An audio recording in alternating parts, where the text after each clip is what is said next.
Dylan Hughes, Formula Drift Pro driver, and today we're going to talk about Royal Purple HPS and what actually goes into it.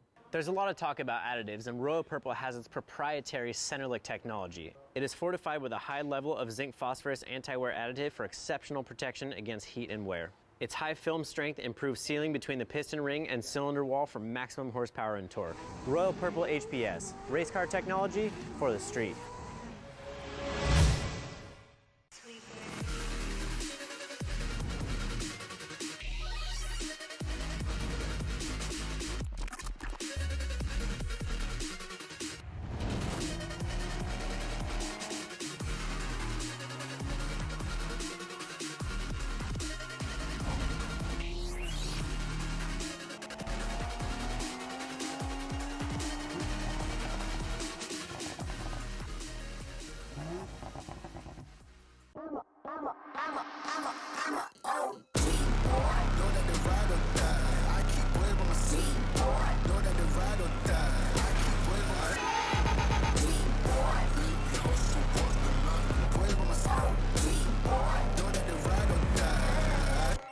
Came up a lot of sounds, more when I was not around.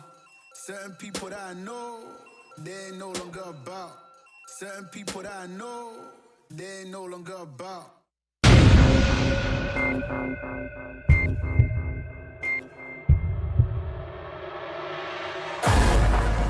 Round 2, Orlando Speed World. There's still a lot of season left. It's hot, it's humid, and the fans come out in droves. Either drivers are trying to stack more points or trying to get back on track.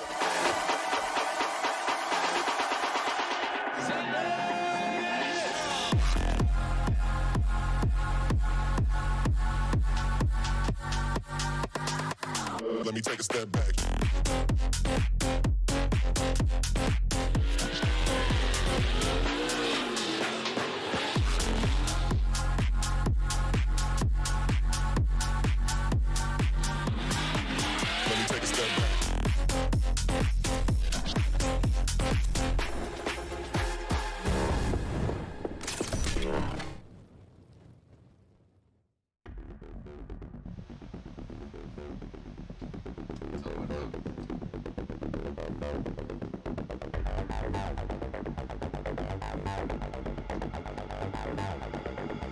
Welcome everybody to Orlando Speed World, playing host to the first round of the Link ECU PROSPEC Championship and round 2 of the Formula Drift Pro Championship. You can see the stage is set, and we have some ideal weather. We've been here when it gets a little wet, it gets sweaty, but it is absolutely ideal. You can see the clouds in the sky. We're gonna make clouds of our own, but Ryan, the forecast looks absolutely ideal. I'm here again, Jared Deanda, Ryan Sage. It's great to see you. We were together just, what, two weeks ago at Road Atlanta, and here we are at Orlando Speed World, man. Yeah, it's really great to be out here.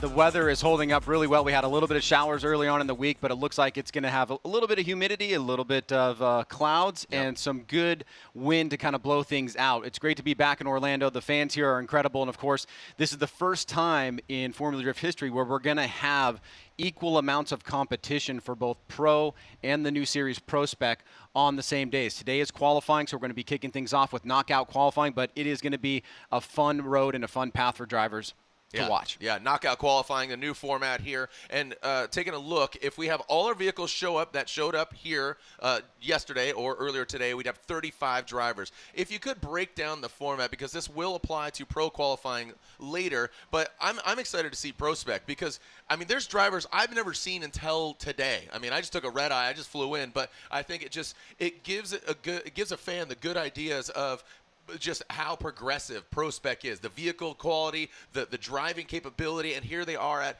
not a totally unforgiving track. This track has broken off pro drivers, PROSPEC, previous obviously Pro 2, but I think the caliber of driving has really stepped up. Yeah, well, this is basically the Pro 2 series in a different name, at least for this year. There have been some technical changes, but over the next 3 years, it will build out and become something different than what Pro 2 was.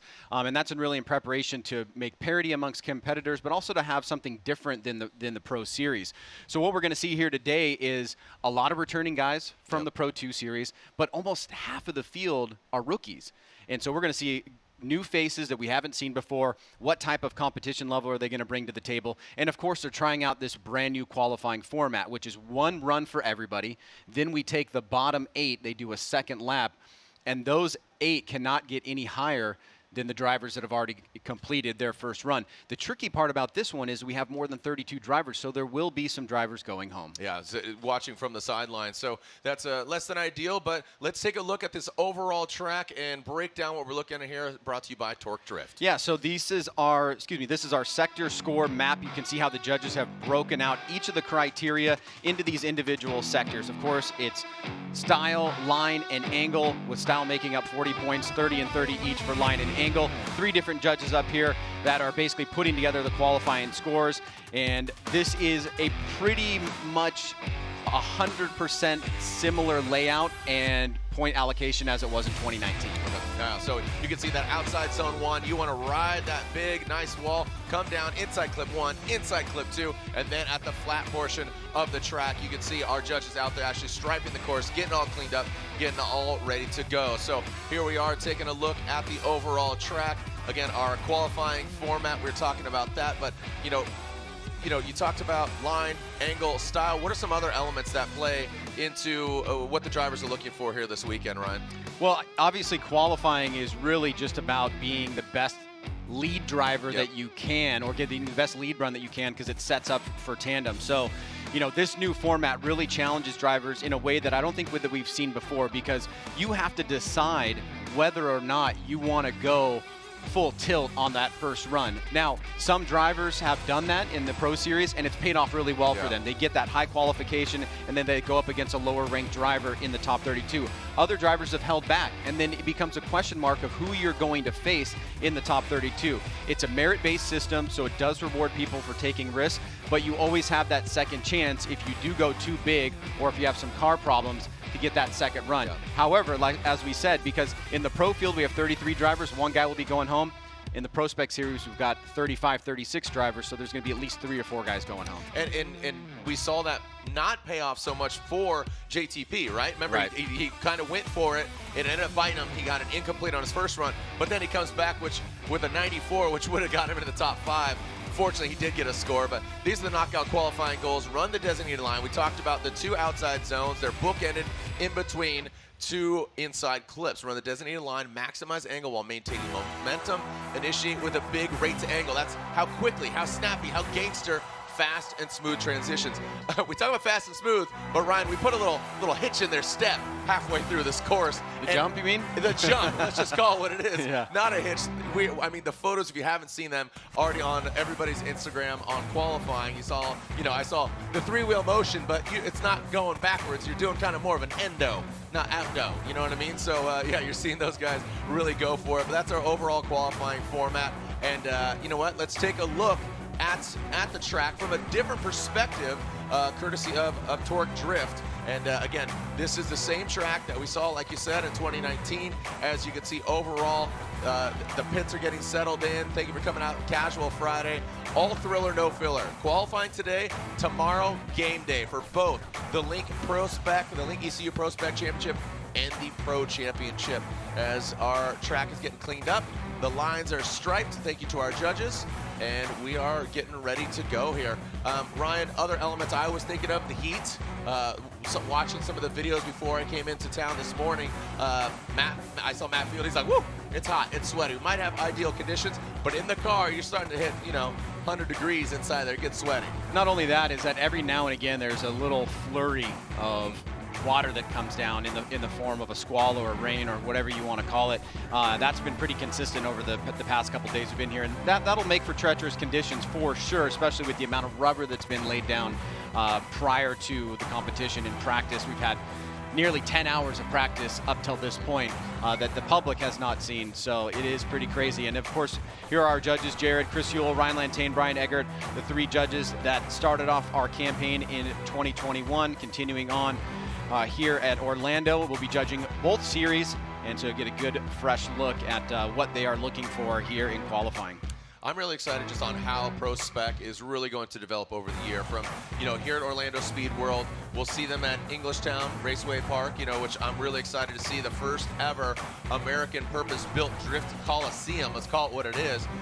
Thank you to E-Town for developing that. I've seen some kind of Pro-Am events out there, but no actual Pro or Pro-Spec caliber vehicles out there actually shredding. So really eager to look at that. The other 2 remaining rounds, St. Louis, Irwindale. And that I think that should make for a really good dynamic. I mean, look at it. We have oval to a coliseum to, we'll see. Do you know how the team is going to utilize St. Louis yet? And basically, you mean in terms of track layout? Yeah, track layout. It should be similar to how it has been in the past, yeah. Okay, so we're looking at something different, but I think it's going to be in the general ballpark of what it's been. Okay. Yeah, the previous years, because I remember it was one of the highest speed tracks on that one end of the track, and then it moved over kind of the more technical, a little bit slower, a little slower, little more pinch technical points here and there. Yeah, makes it tough. It makes it very tough, and then of course ending at the infamous House of Drift. So Chris Yule, Brian Egger, Ryan Lontaine join us in the booth up here. So I believe we're going to have some words here with Ryan Lontaine. I know he's sweaty after getting down there and striping things up, but want to make sure that Ryan Lontaine's mic is on. Ryan, can we hear you now? Can you hear me, Jared? I can. All right. So how's the track shaping up? What do you make of the ProSpec field here?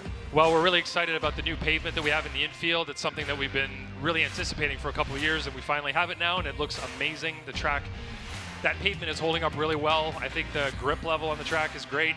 And we got some new fresh lines painted up based on practice yesterday. We let all the drivers drive on the track without actually putting the paint down, so we could outline exactly what it was they were doing. So we took the kind of average line that people were taking through there, the most beneficial line we thought to get the drivers through from inside clip 1 to 2, and now it looks amazing.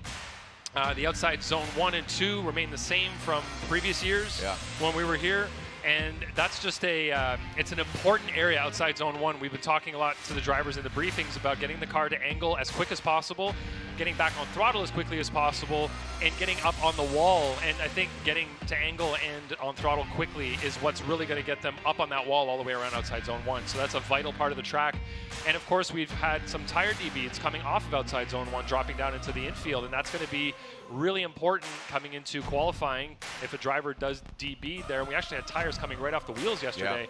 It's something that will really affect some drivers' ability to put together a qualifying run. And of course, into tandem as well, debeating is a really important thing for the run 1 to run 2. So that's going to be something that plays in, I think, a lot on drivers as well. Talk about debeating. Let's talk about the jump. That's the elephant in the room. This jump, I'm hearing you guys, I like it. It adds, getting thumbs up from all the judges, throwing the horns. Chris Yule's getting a little more metal than Brian Egger. He's going more Facebook in a visual form. But what do you think of the jump? The jump is more extreme the further right you go on the track, out towards that white line that's painted there. You can see that there's a break in the rubber. That's because drivers have been getting air in that area, and they don't have to go necessarily that wide. We sort of recommended the mid to wide line through that area, so if they do get wide there, it is going to be a bit of a disadvantage because it unsettles the car, and of course the tires are in the air, so they're losing grip for a fraction of a second. So it's going to, maybe the chase driver will have more of an opportunity to get up close to them there in that area if it's a lead driver doing it, but it's a little bit less extreme in the middle of the track, and that's kind of where we've been telling spotters to tell their drivers to go. But it definitely is there, so the drivers need to be aware of it. So would they be crisscross, House of Pain, or Van Halen? So jump around, or jump? I think jump. Okay. Yeah. All right. Just want to clarify that. So I liked House of Pain because you could get crisscross and then it's a House of Pain, and then I don't know. Ryan, what's your favorite jump song that you would use, that you'd utilize? Jump around, I guess. Yeah. Okay. You're more of a House of Pain guy. I mean, it's the first that comes to mind. Okay. All right. Just wanted to clarify. And Chris Yule, I don't know if we have a metal one for you, but so I apologize. But we have the making of a great event here. Excited to see what shapes up. And Ryan Lontaine was talking about head-to-head, how that is going to play into tomorrow's head-to-head. Because when we come back, we are going into our Link ECU ProSpec knockout qualifying format when we come back here to round 1 of the Link ECU ProSpec Championship.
I'm Dylan Hughes, Formula Drift Pro driver, and today we're going to talk about Royal Purple HPS and what actually goes into it.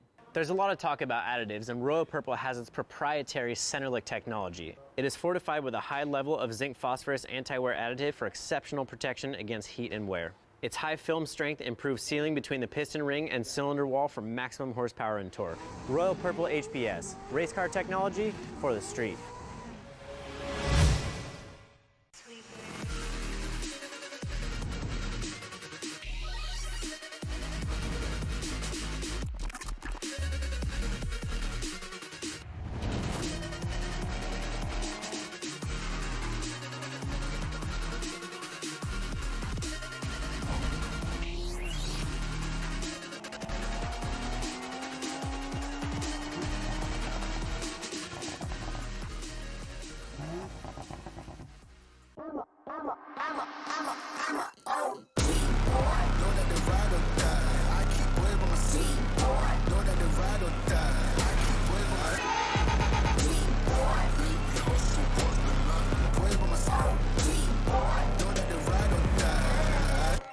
Came up a lot of sounds, more when I was not around. Certain people that I know, they ain't no longer about. Certain people that I know, they ain't no longer about. And there it is, never settle on the door, and there's your defending Formula Spec champion, the Link ECU ProSpec champion, Dmitry Brutsky, who works very tightly with Michael Essa. You can see Essa Autosports on the roof. And Ryan, I think this is a smart approach. He just even announced it on the championship podium last year. He says, look, I'm not going to pro. I'm going to stay in ProSpec, get some more, confidence, and obviously he has that. But what do you think of his approach? Very healthy. Okay. Yeah, I think it's super healthy to get as much experience as you possibly can. It comes at a really good time when there's changes happening in ProSpec that will kind of unpack over the next couple of years. And in this first year, really the only technical change is that there's no sequential transmissions being allowed. And so for him, I think it's one more year where he can really kind of grind it out, see if he can repeat. He's such a great driver. I will only prepare him even more if he makes the jump to pro at the end of the season. Yeah, it's a great adaptation. I appreciate that insight there, Ryan Sage. All right, here we go. Dmitry Brutsky quickly gets to the wall. That is that rate to angle that we're looking for. Look at that. Shreds his back bumper like an onion, but man, he is now, no tears are being shed here. Let's see how he handles that jump. Past that first front clip, bloop, over the hip and through the woods to not grandmother's house he goes, but he goes to that second inside clip and now to that second outside zone. Look at that, just riding the line. What a great delivery. Never settle. Look at the rear. Oh boy, look at that. Solid Shredded job that by bad boy. Brutsky. Shredded, bro. Oh, wow. Solid job there by Brutsky. And that was just a proof positive point. He is a competitor, and that's why he is your defending Formula Spec champion. I think it's pretty obvious that he's going to be parking the car and hanging out for the next 24 hours. That was an incredible run as we take a look at the replay here. Not much to criticize, and what a big risk going out run number one, throwing it right up against the wall. Great initiation there. You can see he stays set in the angle and then keeps the throttle control all the way through the big bank. Drops down, does not become upset at all by that drop off.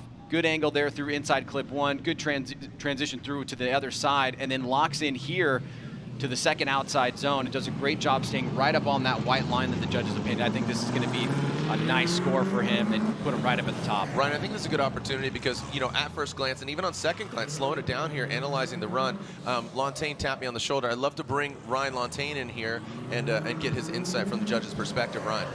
Yeah, this is something that we spoke to a spotter about yesterday. Dmitry does a great job of getting the car where it needs to be. You can see that he's high on the outside zone one. The car's right on the wall all the way around there, but he's controlling the speed of his car so aggressively with that left foot brake. You can see the front wheel locking up from time to time. He's trying to press that brake just enough to control the speed of the car, but not lock the brake up. But now and then it does. You can see a little kind of a puff of white smoke coming off that front wheel, the inside wheel there, and then he lets off the brake again. But he's controlling the speed of the car in an aggressive manner all the way around the track. It's not what we want to see. I think the style judge is probably going to take some points off for that. All right. Well, those are the elements that get scrutinized, and I can't recall him really left foot braking too often last year, as waiting for the judges' score to come in, and we'll see if we get that, and as they are being notated.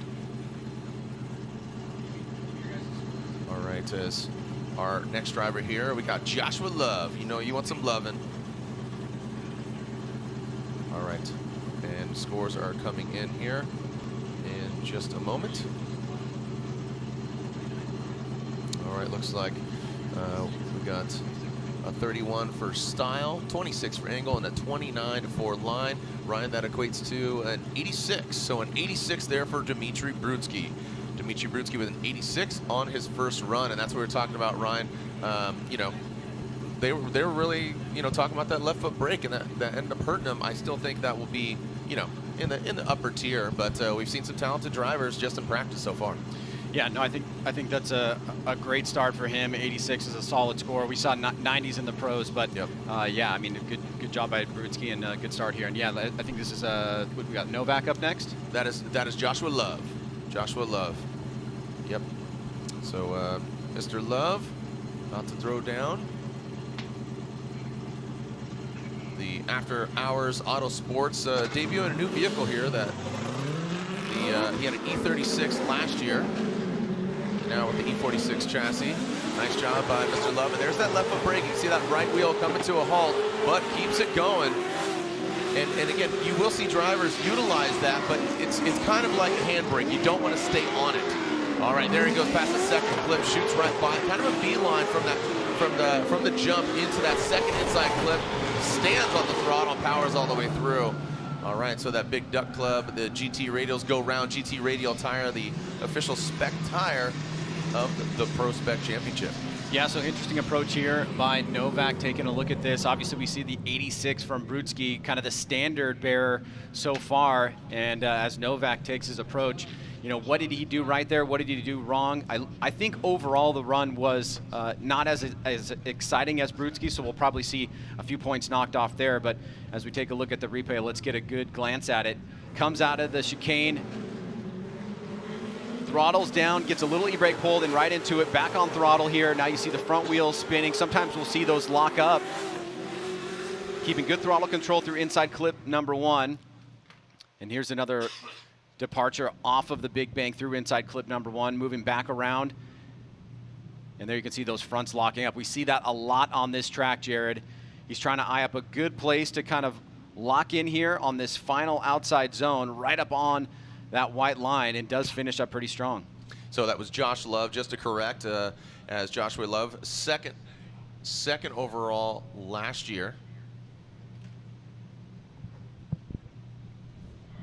As we take a look overhead at Mr. Love's run, again debuting that new vehicle for him.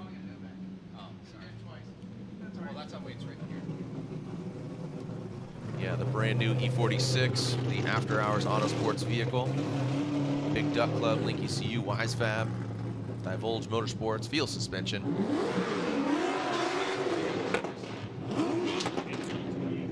Okay, get a score of 28 for angle. And 31 for style. And a 28 for line. Total, Ryan, there, we got an 87 there, so he does jump ahead of Dmitry Brutsky. As next up, looks like we got Blake Olson. Wow, that was 1 point above. Yeah. And really it came from, so Brutsky had the better line from the line judge, but Love was more consistent on angle and line overall. He had 2 points off relative to Brutsky, so that gave him the difference there. Same style scores. All right, Blake Olson coming all the way from Las Vegas, Nevada with the Cora Works support on GT Radials. I had some words with Blake. Really kind-hearted dude. Got to hang out with him at LS Fest in the Pedal Commander Burnout box, warming up those GT Radials. And Ryan, unfortunately, he blew a shock in transporting the vehicle, and he was trying to find the right suspension, and he has not had a run yet, Ryan. So I don't know if he went out during practice, but prior to the practice earlier, he says, you know what, my first run here at this track might very well be qualifying. So hopefully Blake Olson can put a score down. Looking for, you know, not to be in the not so great 8, right? Those bottom 8, Ryan. We talked about 35 drivers showing up, 35 vehicles, and you don't want to be in those bottom 8. Here we go, Blake Olson initiating. Nice, nasty flick. Ooh, nasty Blake. Into that big bank. Look at that car, very settled there. Consistent exhaust note. You can hear that, just very consistent, very fluid. Kind of bogs down there past that second clip, approaching the jump.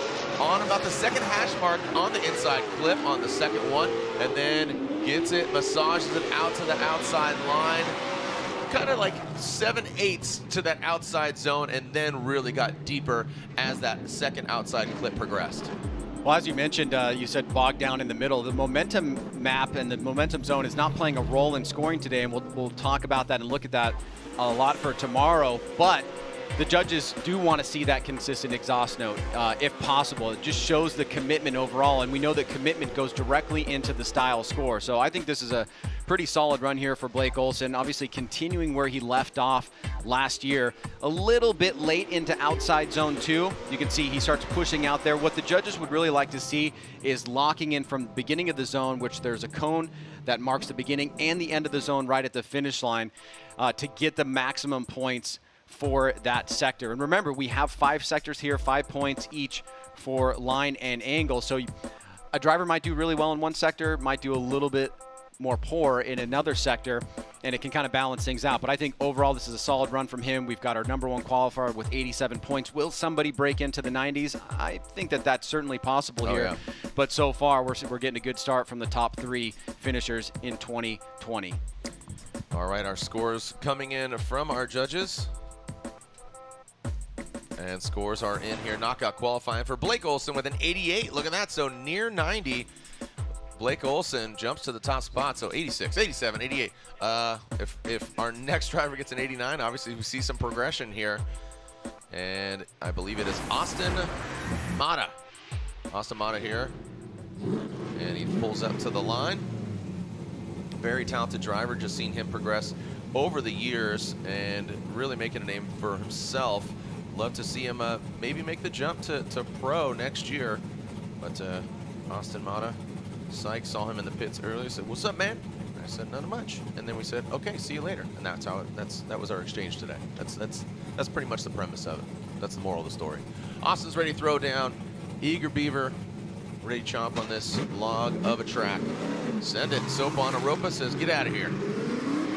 Austin Mata coming in. You can see that faint entry, little pre-drift before he goes into it. Not as high as we've seen some of the other drivers, but this might be a safe approach, Ryan. Just get a score on the board. Maybe he knows the caliber of driving that we're going to see, but everybody's been fluid so far. Ooh, way off of that second clip. A fluid line, but did not hit that second inside clip.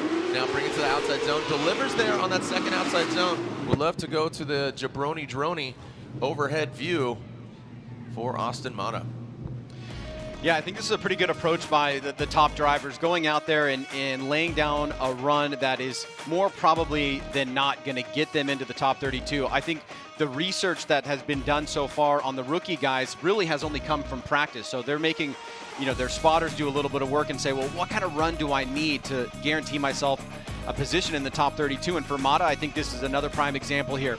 Basically getting the job done. He's not going all the way out to the zone for every inch of the course, but he's putting down a very respectable run. It's probably going to be right in the ballpark of the other guys that we've seen so far. And as we take a look at the drone from above, you'll kind of see his approach here to that first inside clip. Gets it pointed up near the wall. As we said, doesn't fully get out to the wall at the beginning, but starts moving up there incrementally, showing that he's getting a little bit more committed. He gets right on that inside clip. Way off here, though. But on the second one, he blows right by it. That allowed him to get into, or didn't allow him to get into the outside zone, kind of in the right line that you would like to see, and he had to make a few little adjustments there. So we see areas where there'll be some mistakes and some points deduction taken off, but overall, it is a good start for him here at Orlando. All right, Mata waits the scores coming in, waiting for the scores as our judges are inputting it. Up next, you can see in that Pedal Commander burnout box, this is Mike Power. And there's Mata's score, so an 83. So in the vicinity, but leaving some points on the board. You can see line 23, so quite a few deductions there, but liking the angle and the style overall, pretty decent. So if you can recall, if you followed the ProSpec Championship last year, This gentleman, Mike Power, really just poured it on at Irwindale, was very emotional, really was, was really proud of himself and put it all together, and had some words with him after Irwindale actually came to my house, and was really excited for him, man, and you could really see it, and I'm happy to see. I mean, great looking car, gotta love the S15, and Mike Power showed that he is a worthy driver to finish, what was that, 5th overall, 1, 2, 3, 4, yeah, 5th overall in the PROSPEC Championship in 2020, and here he is back at it again to throw down. All right, let's see what Mike Power's got. Power the babe, power the voodoo, power the babe. Here we go, Mike Power throws it in, S15. A little slow trickle there, but see if he opens that faucet and pours out some smoke. Looks like he turns it up here, now slams down in that transition. Woo, nice jump there. Oh, but it shoots him off. Man, he really got off throttle. That threw off his line. That jump really affected and disrupted his vehicle ride. That's gonna hurt him. Looked cool though. I mean, do it for the gram. Do it for the gram, and that's what I say. If you can, wreckers or checkers. Yeah, and for me, I think if you're going to make mistakes, making aggressive mistakes is definitely the more preferred. I think the judges also like to see that. If you're making a mistake by not driving to your abilities, or you're spinning out because you just didn't approach the track in the right way at all, that's one thing. But if you're making mistakes because you're aggressive, yeah, you're going to get some deductions, but I think if the judges will prefer that. And as you mentioned, you can see you got really compressed coming off of the bank, and then right here you could see he pushed out a little bit too wide, almost went 3 tires off. Yeah. And the judges have assigned, I believe, 4 tires off as the incomplete for this track. And so you're saying 3 is just a massive deduction. The more tires off, the worse. 3 is they will leave it up to their interpretation of how long, for what duration, what part of the course, giving themselves that kind of flexibility. It's similar to what we saw with Denofa in Atlanta, where he went 3 tires off, but for a split second, and so they didn't think that it was justified for an incomplete.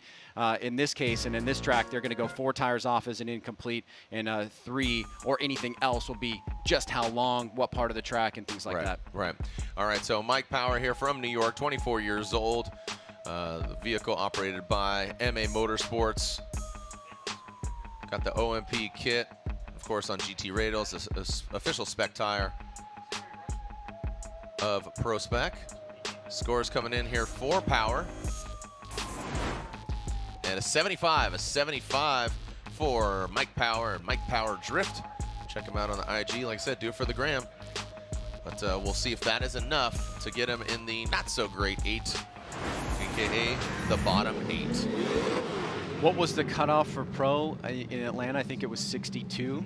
Yeah, it was pretty low. Something like that. But I mean, the caliber of driving, mind you, in previous years we start from the bottom and then we work our way to the top like Drake, but now, we're starting at the top, working our way down. Right. Yeah. All right, Nick Novak. Look at this drift car. Oh, that was Nickelback, my bad. Nick Novak, here we go. We're ready to throw down. Nick Novak, Coro Works, BMW. Comes in, turns on the smoke machine. Well done there by Novak. Yeah, sticking it to the wall. You can see that just counter steer absolutely locked. The car very settled, just to say that. And you can see how that vehicle really absorbed over that jump mid-track. Oh, man, hammering down. Zero chill, Novak. Woo. Novak and no chill. Woo. I feel like the style score is going to be definitely well rewarded there. Miss Jackson if you're nasty, and he is definitely nasty. That was a really fun run to watch, and you could tell the aggression right out of the gate was very apparent as we make our way through the top 8 drivers, which again, Jared, you mentioned, all top 8 of these drivers that we're seeing on this first lap could have, in principle, taken their Formula Drift Pro license, but decided to stay back and battle out again in PROSPEC. And you can tell here why they got the position they did in the 2020 season. It's a good chunk of driving here that is really, I think, at the pro level caliber. And we're seeing it here in PROSPEC, which is quite a treat for us. So as we look at Nick Novak and his score coming in here, I think it will be reflective of at least mid-80s.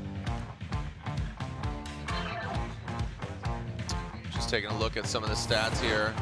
Formula D Pro licensed here. And there's our current standings. Blake Olson who had minimal minimal practice before qualifying, and what's good is one and done, I believe, for him. Just, you can tell the future by looking at the past, and that's going to be a positive score for him. Well, let's see where Novak comes in at. That was prior to the scores. Looks like the judges have registered everything. Yeah, 2019 Lone Star Drift Pro-Am champion, 20 Formula D Pro 2 driver, 21 Formula D, got his pro license, but is going to be competing here in 21 as a PROSPEC driver. Nick Novak with the Coro Works BMW.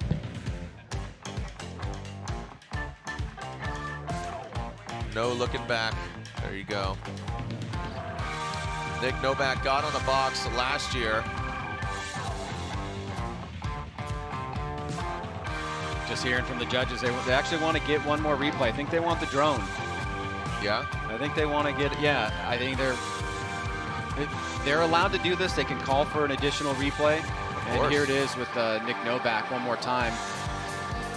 And we'll bring Ryan on and see exactly what they were looking at there, what they wanted to get a little bit more clarity on. You got anything you want to say there, Judge Ryan? No, not really anything I want to say. We're just waiting for a full replay. There are certain views that we need to have in the replay to be able to accurately judge what we saw. So just trying to get that good overhead view is pretty helpful. All right, so the overhead view now in the can. Let's see how these guys judge Nick Novak here. I think it's going to be a good one, and I like the aggression that we're seeing from these top drivers in the PROSPEC series, coming out strong and taking some pretty sizable risks, Jared. I like it. I think it's great. Still waiting on the score here. Yeah, I really like it right out of the box. See what these guys can throw. Now look at that, Novak with a 94. Attaboy, Novak. No looking back, but he's got a target on his back. He is currently your #1 qualifying, leading the pack, Novak. I mean, the punches just keep on coming. Is that a 96 that came up? 94. 94. Yes, sir. So what did he get, a 38 in style? My mind's like an Etch-a-Sketch right now. Just absolutely got shook up.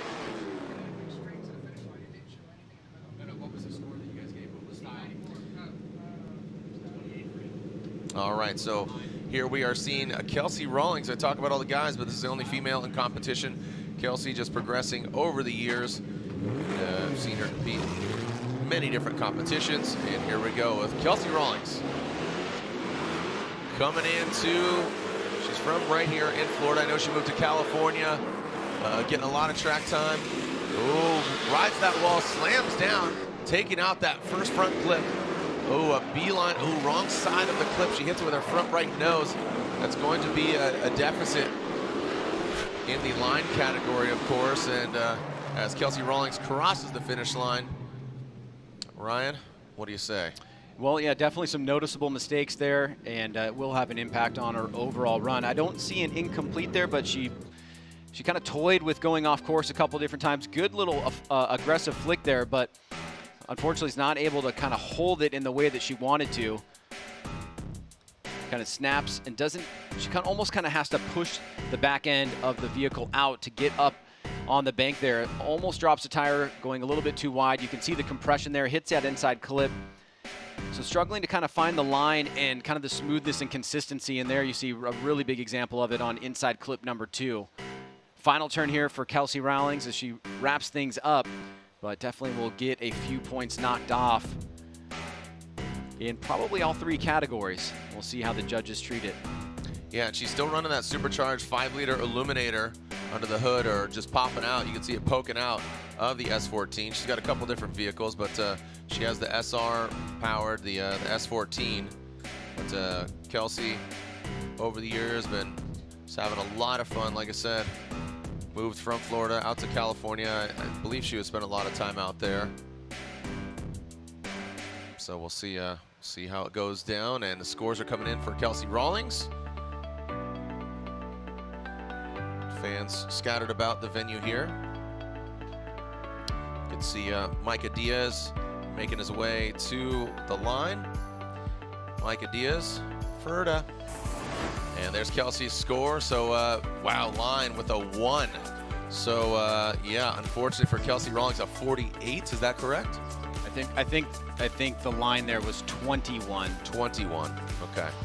Yeah, I mean, that would be the lowest line score I've ever seen in my life, but I was like, all right, I'm just reading the teleprompter, just reading what it says, but that was incorrect, Ryan. So what did that? 68. A 68. So still, we talked about that cutoff for pro at ATL, but Micah Diaz, as Micah Diaz piloting the GT Radio Hold Fast Black Rifle Coffee Company BMW. And I know Micah's got quite a fanfare of fans online. He's gained a lot of fans hanging out with the Hoonigan fellas. As Micah Diaz trying to gain some traction there off the start. Let's see what Diaz can do here at OSW. Hold fast. Let's live up to what's on your door, Micah. Drops down. Not the highest line, but is steady through. Hits that Joe. Ooh, nasty angle there. Comes out. Oh, comes unwound, Ryan. That could hurt him. Now seems to find the sweet spot on that second outside zone. Oh, I gotta imagine a little frustration there. The interior looks good. The white be popping, but pop lock and came out of drift when he hit that jump, Ryan. Yeah, you got a sense from the first 4 or 5 drivers that they felt pretty settled. And we're starting to see a few mistakes here where drivers just look a little bit uncomfortable. They're not fully committing to that outside zone and making a few mistakes on the inside as well. Micah Diaz, as you said, Jared, not fully up on that outside zone. Right there, a little bit of a problem with braking.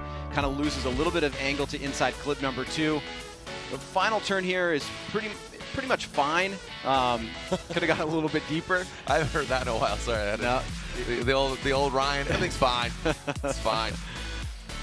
But as you said, a couple noticeable mistakes from the judges, and we've seen them really deduct points in each of these given sectors on each of the criteria. So you get a really good look from the drone there, how much angle he pulled out on inside clip number 2.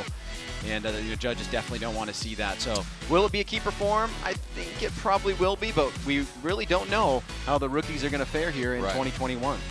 And let's, so as you can see, Micah overhead here. All right, Micah Diaz's score here with a 67. A 67 for Micah Diaz. Again, the Black Rifle Coffee Company jumping on board with Micah, 67. And Ryan, your comment about it being fine, it's kind of like when your parents say to you, like, I'm not mad, I'm just disappointed. It's fine. It's fine. It's not great.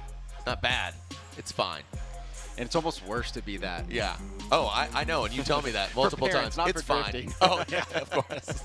All right, there is our current qualifying leaderboard. Hashtag FDORL. Let everyone know we are here in O-Town, not the boy band, but we're talking about Orlando, OSW. I know Jason's a huge fan of O-Town. Liquid Dreams, right? That was on your playlist on MySpace? Just want to make sure that was top of the pops for old Jason here as we are getting ready for Ricky. Pretty Ricky.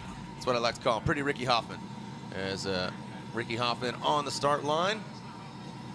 That's not Hoffman? What do we got? Well, that's Matt Sopa. That's. Oh yeah, it's D-Matt. Sorry. Derek Madison. Thank you so much. Yeah, remember Hoffman, I believe, detonated, or actually blew a motor during practice. I heard Kevin Wells, our technical director, competition director, over the radio say, "Oh, that was a piece of piston out on the track." Woof. Yeah. So that I believe is what is going on with Hoffman. All right. Well, Derek Madison saw him in St. Louis just a few months ago, and eager to get out here and have some fun at PROSPEC. Definitely a talented driver.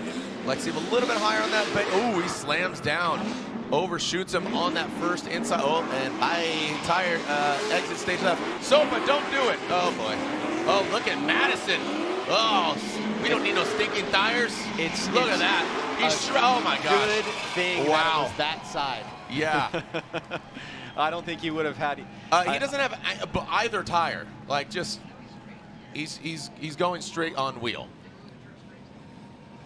Yeah, obviously there's a few mistakes here, but it was a great job of defensive driving for him, and actually really lucky that the tire came off on that side of the vehicle, because I don't think he would have been able to hold up with enough grip to make it around if it were the opposite side. Let's take a look at the run here. You get the initiation, mid-high line on the bank.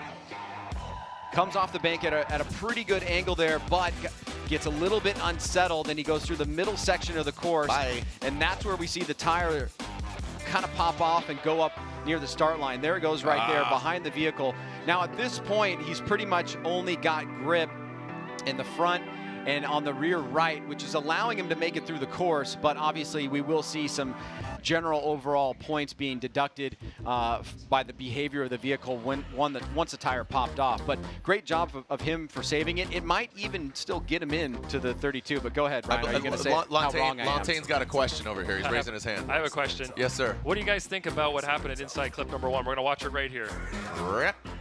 So Drove straight and had to reinitiate at that point. So we had all kind of said, oh, that's an incomplete, and then the tire came off. So we were all kind of in the same page at that point, and the tire came off, and we were watching what was going to happen through the finish, but we had sort of had our minds made up that it was an incomplete. On inside clip number 1? Okay, yeah. interesting. Yeah, so there's that. Actually, they're the judges, Ryan. Why is that interesting? Well, that's factual. Hey, we got to be able to, we got to scrutinize? Yeah, we got to twist the screws on them. We're going to twist the screws on you, Lontaine. Yeah, we're used to that by now.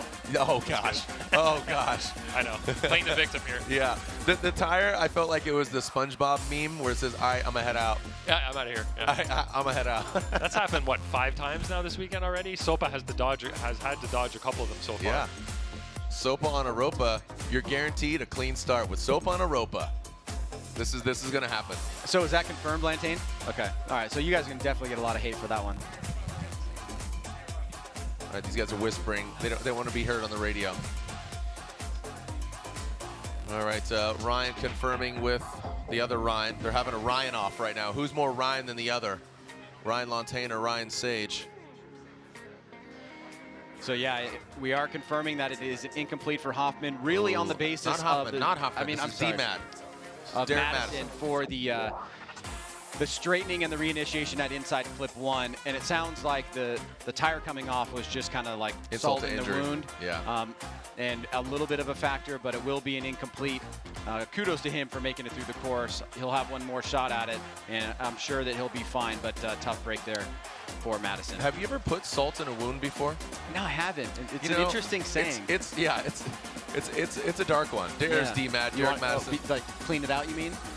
I don't think you clean it. I feel like it's like Chinese water torture or something, right? Or just like, it's kind of like, I have had lemon in wounds though, like cooking. And that's a problem. Ooh, that's a real problem. Yeah. Yeah. Have you ever taken a tough guy shot? You know what a tough guy shot is, No. right? It's a traditional tequila shot where you got a tequila shot, you got lime, you got salt. But you snort the salt, you squeeze the lime juice in your eyes, and you take the shot. You don't even taste the shot at all. So that's the tough guy shot. I think we're going to do one tonight. Who do we have here? So I believe this is Andy Haley. So Andy Haley, from what I understand, I was watching him on Instagram before I showed up here today. And he is preparing a new vehicle for this year, but unfortunately it is not ready. So he is piloting a vehicle loaned to him from Brad St. Germain.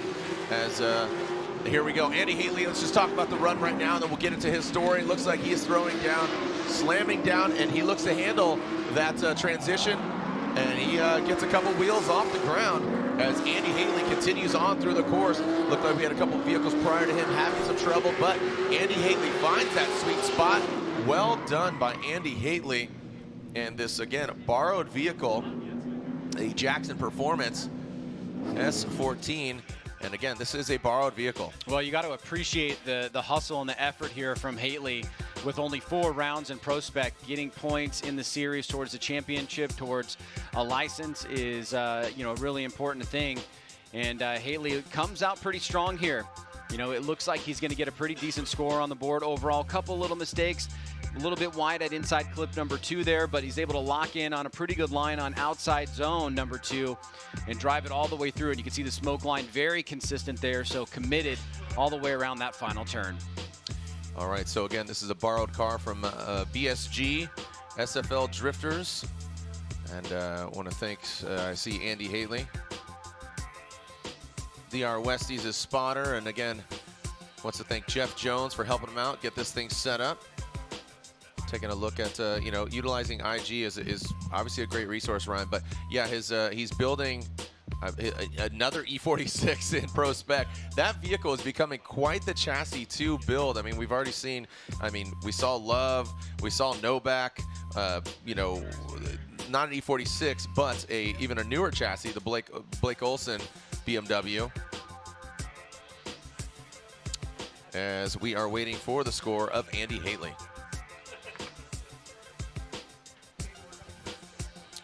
And there it is, Andy Haley, 81 for Andy Haley. And a longtime veteran of the sport, just seen him kind of dip his toe back in and then jump head first and kind of peace out, and then he shows back up with his dog. He's always got his dog by his side. More human than human, and he is only human. As Human Rahimi, his program progressing over the years. Always a fun driver to watch. Look at, even he upped his budget. His XI's character has hair now. It's not just like kind of the, you know, not just the simple face. He's got a haircut. It's got more style to it. So I like it. As Human Rahimi ready to throw down here. All right. Turbo LSX 370Z. Excited to see what we got here from Human. He's definitely upped the ante over the years. And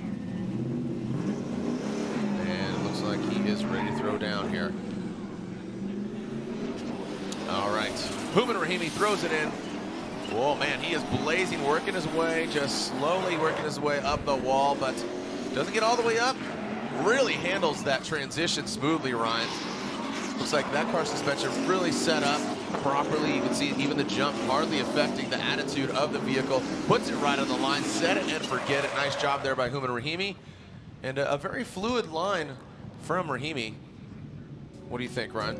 Well, it's definitely going to be a keeper score for him. As you said, didn't fully get up to that outside zone #1, but looking pretty good overall. Aggressive approach there, kind of a little bit of a roll into it, snap, mid-high line on the bank, but good throttle control coming down off the bank here. Pretty tight there to inside clip #1, and good fluidity across, managing the bump there, staying with it, not getting unsettled, and then locking in here. He's just about maybe 12 inches off at the beginning, but then he pushes out towards the end and gets a good completed run there for Human Rahimi. I think it will be a keeper. As we take a look at the drone one more time, you can see he initiated kind of on the middle of the course, and it's kept his line pretty consistent. It wasn't fully up on the bank. You could see the points that were left on the table there, but a good adjustment there to inside clip 1. He's on the 3rd hash mark on inside clip #2, and then started to move towards filling the entirety of that zone and outside zone #2 to finish up the run. So let's take a look at the score here for Human Rahimi. All right, I know Jonathan Hurst and Human have worked together for quite some time, and I'm just trolling him right now, looking on IG. He says Human earlier this year in testing, or actually, sorry, earlier this week, I should say. And there's Human Rahimi with a 79 for Human Rahimi. He says, I know Jonathan Cash, aka Jonathan Hurst, is going to want a 6.2 after he drives this one, and this was just a week ago. So those guys having a good time over the last few years. All right, so join us tomorrow at halftime for our team, or excuse me, at halftime here today. Excuse me, join us during halftime for our Team Falcon autograph session. Go meet Odi Bakshi's, Justin Pollock, Dai Yoshihara, and Matt Field. And Odi Bakshi's currently leading the charge as he won at round 1 in Atlanta, and right behind him, his frenemy, Matt Field, the Beast from the Bay. And there is our qualifying leaderboard. So we are shaping up here, Ryan, at 94 from Novak in that Coro Works BMW. Olsen behind him. 3-4 BMWs in the top 5 right there. Austin Mata with the S chassis, Haley with the S chassis, but he's building a BMW. So, you know, there's no S13s or even 14s in Pro, but we're you know, keeping the S chassis alive. Lontaine taking a note from observation him. We got Misco throwing down, met his dad earlier in the pits, and he wants to see his Misco comes at it. That was scary. Now, see, that's more of a legit incomplete to me. Oh yes, yeah, the former vehicle. Yes, you are correct. There is an S14, no S13s. Thank you for correcting me, Lontaine. In Pro Championship. So I believe that Blantaine's talking to me, so I assume that the run was over just right there on that initiation, Ryan, and you called it. Yeah, this is a pretty much a textbook incomplete here. You can see he initiates, watch the front wheels are going to start to understeer right there, and then basically he has to kind of almost reinitiate to get back online. Then he goes off course. So basically what's going on there is the driver's just showing a lack of control and a big enough mistake where the judges would have no question about whether or not it was an incomplete. So unfortunate for him, but he will have at least one more shot here to try and make it into the top 32. Real quick, before we lose the music, I feel like all of a sudden like coins are going to come out, or like mushrooms. They go, yeah. Right? He's like collecting coins, or he just turns into 8-bit all of a sudden. Yes, there's wooden barrels being thrown. Bondo with the unreferenceable 1980s, our director here. Bondo, I don't think they know Donkey Kong. I apologize. So I went for the easy Super Mario Brothers Bondo. All right, so unfortunately, all jokes considered here, Misko does have an incomplete run, but guess what? Like a video game, he's got 2 lives. So Misko will be going to the not so great 8, as lovingly nicknamed, meaning that they will have a second go to make it into the top 32. All right, the M-Spec vehicle here, that is of Daniel Stuke, stoking out the Stuke. Love the wheels. Those look like Matt Field ran a wheel that was similar to that on his S chassis. All right, Daniel Stuke, as unfortunately Wadman. That is not Wadman, that is Daniel Stuke. All right, in the M-Spec Performance, S chassis throws it into the wall. I should say literally throws it into the wall, because he keeps it off the wall. Coming down a little bit early off of that bank, slams down, handles that first inside clip, no problem. Really tight on the second one. You can see some wavering, some corrections of the vehicle, but the back end really dialed in to that line. What do you think, Ryan, here of Stuke? Well, Again, another returning driver here to the ProSpec Series, looking pretty solid. Daniel Stuke, as you mentioned, Brian Wadman not making it to the event, so we started off with 36 drivers, moved it down to 35. And then obviously we saw Hoffman not make it out of practice. Let's take a look at Stuke, though. Nice aggressive approach. Initiates, you can see the throttle control starts a little bit later. He kind of falls down a little bit on the bank, then moves his way back up. Right down on inside clip 1. We see a lot of drivers doing pretty well there. Now as he manages that center jump, he's able to kind of maintain control in the vehicle, but not push out as wide as he needed to, as early as he needed to on outside zone number 2. We see a lot of drivers starting to do this, where they get towards the latter part of the zone, maybe halfway or 3/4, and so they're leaving a little bit of points on the table for the judges to deduct some points in certain areas of the course because it's broken up into sectors. So he may have had one sector that was really great, but another one that wasn't all that awesome. And that's how the cookie is made here in the judging booth. Big angle there, but he kind of had to drive to that inside clip. So maybe losing a little bit on fluidity and some elements of commitment there. And this is what we were talking about, Jared, where it's not until about there, 3/4 of the way through, that he fully commits to that outside zone. So let's see what the judges think as Daniel Stuke finishes up his first run. Well, Ryan, we are getting word that more drivers, we talked about Ricky Hoffman. His piston needs to be inside the engine. Right. That finds its way on the outside. Wadman not showing up, and we are finding out that Chance Crooks is unfortunately. No, what's that? What's that? Oh, he's skipping his first run. Oh, you need to clarify that, Pat. You said he's done. Okay, all right, guess what? No, I digress. He's skipping his first run. Chance Crooks, get this, has another chance because he has the second run. He's really living up to his name. All right, so Chance Crooks, that's why we need pencils, not pens. I got a little hasty there with the pen. And hence why the pen is mightier than the sword. Man, we are full of all these quips. Okay, so I believe this is Carlos Arrieta. Want to make sure. And yes, it is. All right, so Insane Ways Motorsports. Got Chase Bays on there. Of course, Tire Stacks. And GT Radial. Look at that, running some battle version. What up, Alex Pfeiffer?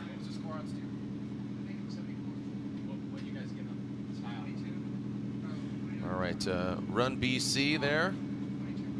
All right, Arietta, always a positive gentleman. All right.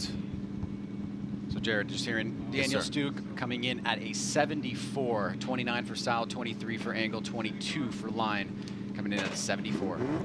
Pat, are you sure about that? Or I just want to, okay, I just want to make sure. All right. Carlos Arietta here on his first run. Let's see what he's got. Mickey Mateus. All right. Oh, he's pretty low there, Carlos. We need you to get higher. Get higher, baby. You're never going to quit. Oh, straightening out on that second clip, Carlos. See what he's got on that second outside zone. Keeps it sideways, but as far as line goes, Ryan just didn't have it on initiation. I believe it kind of just threw him off from the get-go. Arietta, let's take a look at it again. Yeah, let's see as he leaves the chicane here. Beautiful looking vehicle. A little bit of a tentative approach there, and as he initiates, you can see he drops down on the bank quite a bit there. So he's actually below the center line for a pretty good chunk of outside zone number 1. As we peel back and take a look here at the second half of the course, you can see he loses a little bit of angle there on inside clip number 2 and does not fill outside zone 2 at all. Insane Ways Motorsports. As long as he gets a score on the board. So I was talking about 33 drivers, but there's actually 34. That is with Hoffman and Wadman out. And again, Chance Crooks, when he shows up, he will forego his first run, but will be forced to have his second run. Yeah, you really get an idea, a really clear idea of what's going on here from initiation. And as you said, he just really wasn't able to kind of pull it together. And it all started with the initiation going down low and then not able to really recover. So it's going to be a lower score. Will it be enough? Obviously, I think so much of this is what will we learn about the new rookies in PROSPEC this year, and where is the driving ability at? So let's find out what kind of score we're going to get here for Carlos Arietta. Evan Bogovic, and this vehicle might look familiar. This is a vehicle operated and previously owned by Odi Bakshis. A lot of these pro drivers, you know, getting some depth to their field, and you know, I think it's really smart for the pro drivers, and it's great for the PROSPEC drivers to work with a proven driver. And Odi Bakshis, one of the best in the biz. Again, currently leading the points, so he knows what it takes, and this is also a good opportunity for Odi to, obviously he's watching. I don't know who his spotter is. I know, you know, Odi's wife is Odi's spotter, but this is a great opportunity to share notes. Oh, you're a spotter? Hi. Oh, your wife. Okay. You're married to him. Are you Mrs. Bogovic? Got it. Thumbs up. Okay, just clarifying. Thank you. I appreciate it. You showed me the ring on your finger. No, I'm already married. Thank you. I appreciate that, though. Jared, looks like the score for Carlos Arietta is coming in at a 63. He got a 27 on style, a 21 on angle, and a 15 on line. Really got hit there hard. That's half the points that you can get. That is a lot, but knowing Carlos, he's going to gather his thoughts and throw it back out there. Here we go. Mr. Bogovic. Evan Bogovic throws it into the wall. Look at that. The green just melding right in. He is becoming, when two become one, like Spice Girls, but he is Spice Boy. Evan Bogovic through the jump into that second front clip. On the second clip now through the second outside zone. We need to get a little deeper, and he does that. Latter portion of the track. I'd like to go to the drone. It's really difficult to see, obviously, the back side of the vehicle on the opposite side. As let's take a look at Bogovic's run here. We'll take a look. I mean, does he color coordinate with all the walls? So is he going to change the back end at different tracks? We'll see. So let's see the little slowed down version here of Bogovic. You see a quick little yank of the handbrake. Gets intimate with the wall. But mind you, he is married. His wife is spotter, so not too intimate. But he does come down off of the bank, slams down. That field suspension, absorbing it. Doing good work. And look at that. Once again, just good absorption of that jump. See, it throws him a little bit off on that second clip, and there you see that angle. He didn't get out there quickly on the first portion of that second outside clip, then works his way progressively through that second outside clip. All right, here's the drone shot. Good angle here. Like I said, Starts out strong. About 2.5 on that hash mark. And then, boom, tightens it up there. So you can see him approaching the outside zone. Almost didn't trust it. Needed to work his vehicle out there a little bit more, but this is still going to be a great score. Just over-analyzing. That's, you know, just seeing all the different angles, just with the development and the drones being utilized, not just in a sensational format. It always looks great for the highlight reel, but from a judging tool and judging elements, it's great to see just different perspective, more of a static drone, eye in the sky perspective, as opposed to just riding the tail, getting around, zipping around, landing on the car. That makes, that's more of the Michael Bay. I need more of the cinematic Nat Geo. Yeah, the FPV drone is great for, you know, high action, very entertaining. The overhead really does give the judges in particular an idea of where they're at on the course at any given time. And Bogovic with a 77 puts him into number 9 position. Human Rahimi score, and there we go back to Bogovic. Biker skater. He said, see you later, boy. He's a biker skater boy. All right, as we continue on, Matthew Bystrak. And let's see what we got here from Mr. Bystrak. Matt.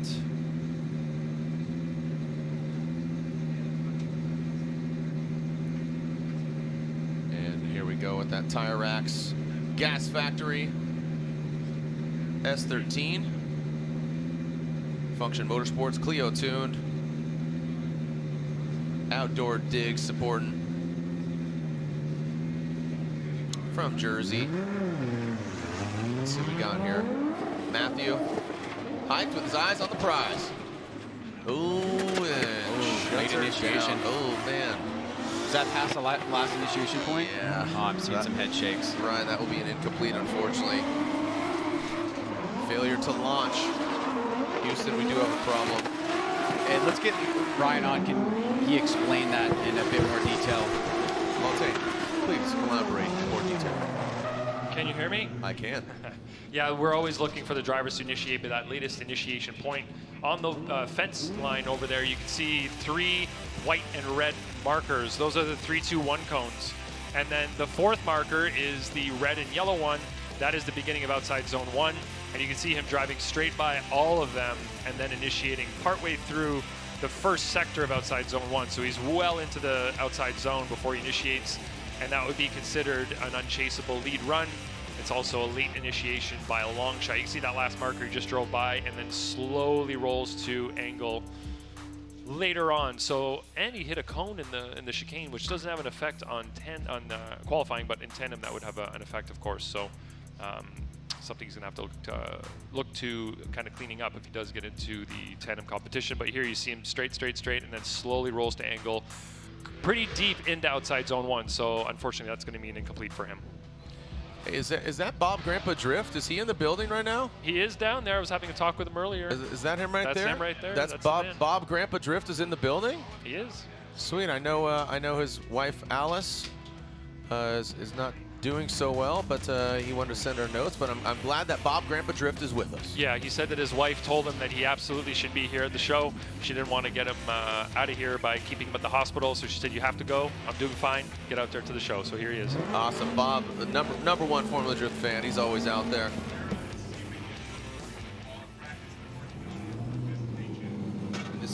This is Mr. Chen. All right, so this is Nate Chen here. This is not Pablo Cabrera. I apologize there, as Nate Chen is on the start line. We're getting some attrition here, Jared. And again, some of these guys, you know, you just got to keep your car together, man. So, yeah. So Nathaniel Chen. Let's see what we got. Nate Chen, U.S. Drift Battle of the Bay champion. Battle on the Bay, excuse me. Oh, he is coming in hot. Oh, coming careful. In hot. Whoa, buddy. Loving the livery here. Slams down. Very stiff suspension. I was gonna, wow, stiff, but then, I mean, he absolutely absorbed. Didn't even disrupt the vehicle. He is blazing right now through the course. Got some Fortune Auto. Nate Chen Racing Holly. Stage wheels. Man, looking good. On the corner of, I believe he's claiming the 886 setup. Well, it was definitely a little bit of a scary moment here towards the end of the bank. You can see he initiates a little bit low, tries to work his way up, almost unwinds it to where the point where you think Vaughn getting junior there, you get a little bit nervous, but he was able to keep it under control. It'll definitely be a scored run. He'll get a few deductions for the slight mistakes that he made. Let's take a look here on outside zone number 2 as he gets into the zone a little bit shallow, and then like we see with a lot of drivers, he starts slowly moving back to try to fill the zone, but doesn't really get it all complete. So Nate Chen will get a scored run. Where will it fit him into the drivers that have gone so far? Will it be enough to make it in, or will he go to the bottom 8? All right. As we take a look at it one more time, you can see he started low, moved high, got inside clip 2 at that second hash mark. Excuse me, inside clip 1, and then inside clip 2, much better there, but didn't completely get all the way out to fill outside zone number 2. So we're seeing some consistent things with a lot of drivers, and then a few standouts here that have got those 85s, 86, and all the way up to where we have our current leader at 94. And he has set the bar marker very, very high. Nick Novak, that is, currently on top of the leaderboard as we wait for the score for Nathaniel Chen. Yeah, Nate Chen here again, 2020 U.S. Drift Battle on the Bay champion. Just a very talented driver. You can see committed service brand, Molnar Technologies, race engine components. Got Holly on his program, a Hot Wheels inspired livery. Got Fortune Auto on the corners.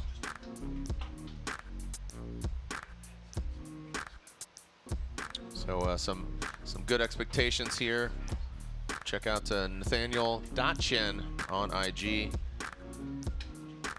Get a lot of great info from these drivers. Looks like Scores coming in.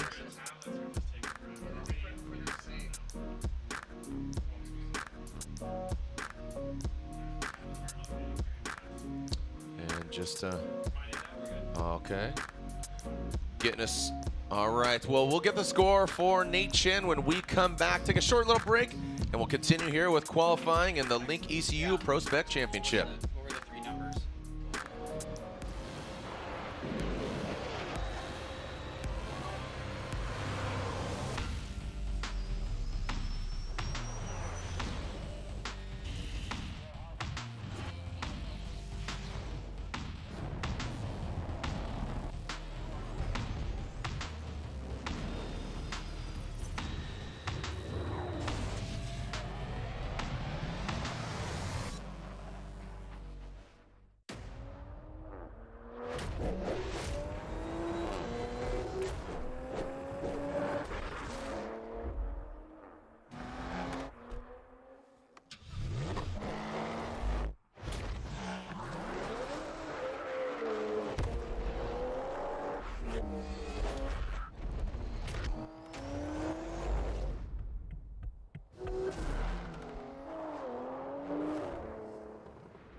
I'm Dylan Hughes, Formula Drift Pro driver, and today we're going to talk about Royal Purple HPS and what actually goes into it.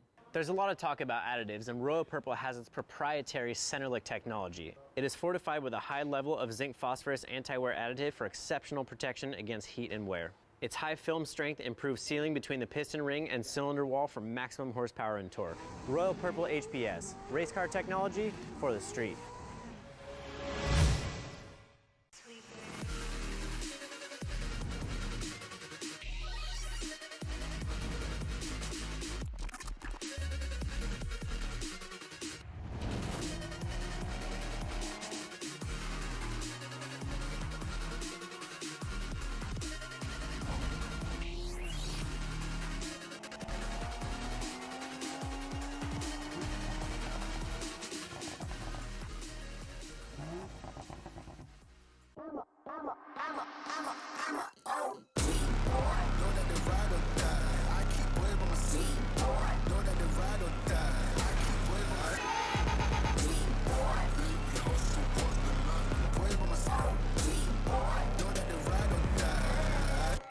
Came up a lot of sounds, more when I was not around.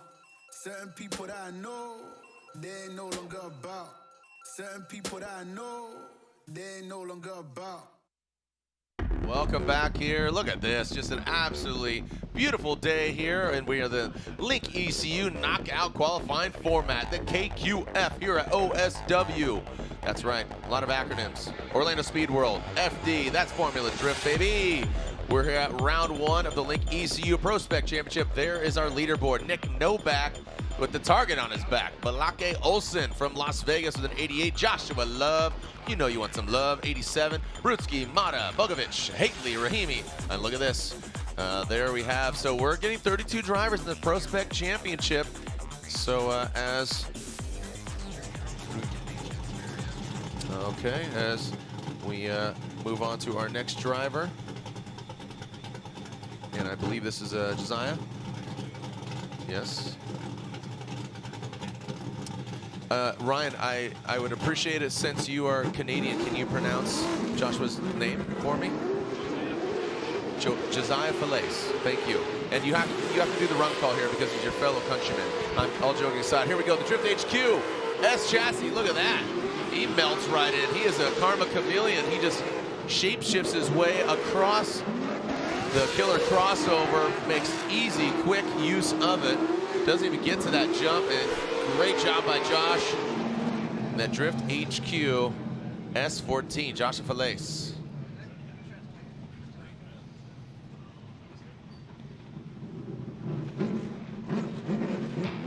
Yeah, and just to catch you up, Nate Chen with a 74 for Nathaniel Chen, aka Nate Chen. All right, so let's look at Josh's run here, Ryan. Yeah, pretty good run here. You could see very aggressive down the front straight into initiation. Big plume of tire smoke right out of the gate. Mid-high line on the bank. Like how he kept it consistent with the line. You can see the compression there of the suspension getting into inside flip 1. Wrapping back around here, you can see that area on the course where there is kind of a natural adjustment, but he's right back on throttle again. So I think this is going to be a pretty good score. A couple line points left on the table here in outside zone 2, but from an aggression standpoint and relative fluidity, smoothness, great job there by Josiah Falaise. Yep. Josiah Falaise, FDF Race Shop. As I was saying, from Canada. Final touches on that FDF vehicle. He owns FDF Fab, operating out of Ontario. The FDF Race Shop. There's Josiah. All right, and Royal Purple, if you haven't already, head on over to O'Reilly Auto Parts, and if you buy any 5 quarts of Royal Purple High Performance Motor Oil, you'll receive a free box of Royal Purple Nitro Work Gloves. $20 value. So head on over, O'Reilly Auto Parts and Royal Purple, the official engine oil of Formula Drift. As Josiah. Did we get Josiah's score in there, Ryan? Okay, and we are. Okay. Yep, and we'll go back to Josiah's score here in a moment as Adam Grube.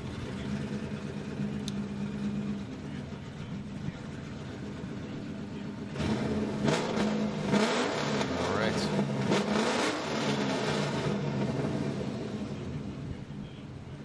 And Adam Grube, the DDR Racing. Looks like grabbing one of the signs off in the distance, the Paddle Commander burnout box. Shred a little too hard there, Adam. So popping the signs. Adam's been preparing this 07 Ford Mustang. And there is Josiah Falaise's score, 79 for Josiah. Talked about his vehicle. The DDR, again from Ontario. Matt Sopa doing multiple duty. Hey, very fitting. It's the Link ECU PROSPEC Championship. Get that sign back up there in just a little bit.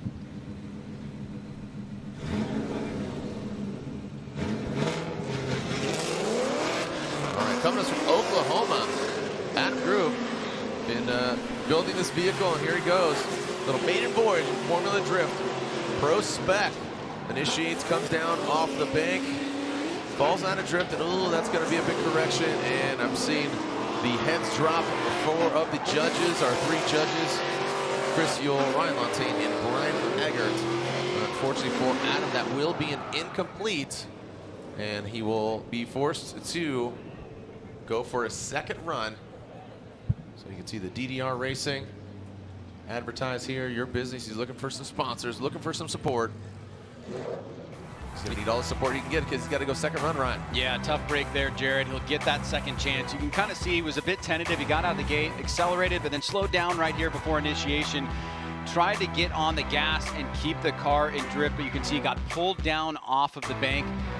Brought the front wheels to kind of a center rotation for a second, and then had to reinitiate there, and I think that's where the judges kind of caught him on the incomplete. So unfortunate, not able to pull off a score here in run number 1, but will have that second chance.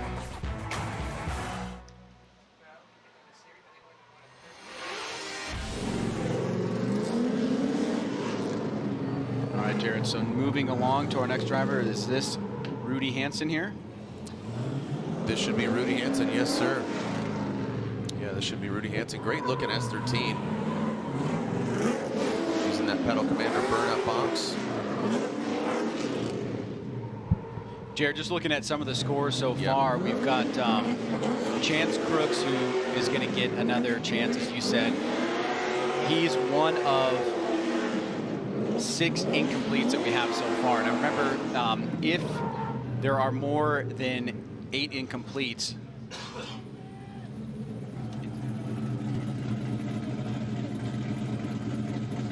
then we will run, if there's more than 8 drivers that have incompletes, then we will run those. That will be the only situation where more than the bottom 8 will have a secondary lap.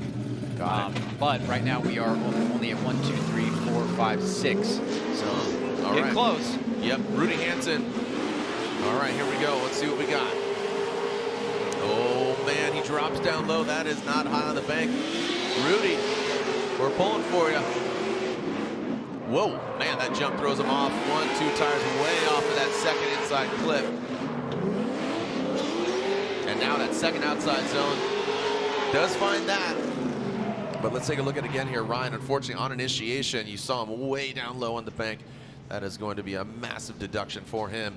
And then it threw him off on that first inside clip and hit the jump. Let's take a look at it from the onset here. Gets through the chicane, eyeing up the best place to initiate here. He kind of drops down, weight transfer, initiates. Got some good angle in the car, but then got pulled down super low. And I mean, basically is almost off course there. So you can see the line is definitely suffering. Tries to swing it back around to inside clip 1, gets a little bit unsettled, drops a tire there and misses inside clip number 2. And then kind of center of the course and then pushing out wide to outside zone number 2 to finish things up. So definitely going to be a big deduction on line there overall. Was not able to really get to the parts of the course where the judges want to see and be able to maximize the other criteria and attributes of the vehicle that the judges want to see, like the maximum amount of angle in the right places on the course and fast transitions. You can see just really struggled on that big bank and was not able to really kind of bring it back around. There he misses inside clip number 2 and then has to make a really unorthodox line to kind of finish up here. So we will see some big deductions, but it will be a scored run, and we'll see how it fares with the rest of the 35 drivers. That is right. I believe I think we have 34 drivers because Wadman and Hoffman are definitely out, but Chance Crooks still has a shot with that foregoing his first run. Okay, so as Rudy, we await his score, and now I believe this is Ben Hobson.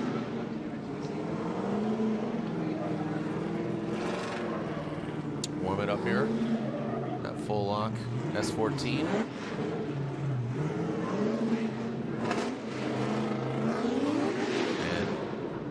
As he warms it up here, and taking another look here at Rudy's run, Rudy Hansen.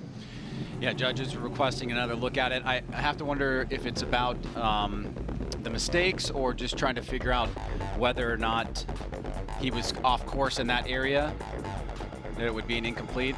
I'm getting some nods, but I am starting to see pencil to paper for scores. So, whoa, look at that. Caught some good amount of air there. Right. He's going around right there and he's saying, hey, how you doing? You doing good? You did. Whee! Whee! Taking a look at Ben Hobson here. Just looking at his support from Full Lock Automotive, Spectune, BC Racing, Bridge Moto, Wise Fab, Careless, RTS, Motegi Racing. And there's the score for Rudy Hansen. He's got a 53 there for Rudy. Rudy Hansen, the 53. And here we go with Ben Hobson. I know he's got a fan in Alec Honadell. Alec, a former competitor in Formula Drift. Shout out to Alec. What's up, homeboy? I know you're cheering on Ben. Here we go, Hobson into the initiation. Wow, nice and high. We haven't seen that in a minute. So, signed, sealed, and delivered. Full lock, living up to his title sponsor. Ooh, he had some massive angle on that, but he does counter back and does make that second inside clip, and then puts it right on the line. Attaboy, Hobson. Yeah, digging that. Yo, that was super styly. I mean, he really maxed out that angle, but he salvaged it. It looks great. Yeah, really committed there, and just like it says on the side of his vehicle, full lock was apparent at a number of different times in the course. Pretty good and aggressive initiation there. Kept the line locked in pretty well, didn't deviate too far from the line, so he's staying consistent from that perspective. Now coming down off, managing this bump. That's one area where he was basically pretty much full lock, and an area where there's a high probability that you're going to spin out there if you're not in control. He's able to manage to hold it down, stay composed, and then lock into this second part of the course here as he comes through to finish up the run. And I got to say, I'm pretty impressed on run number 1 there, and it may be one and done for him as well, as I think we're getting some positive affirmation from the judges as well.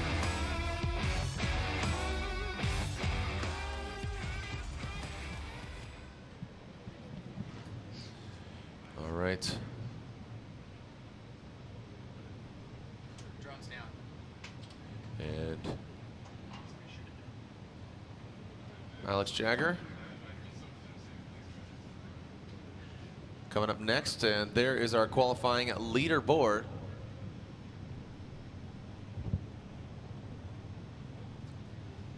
As Novak atop, and there's Ben Hobson's score with an 81.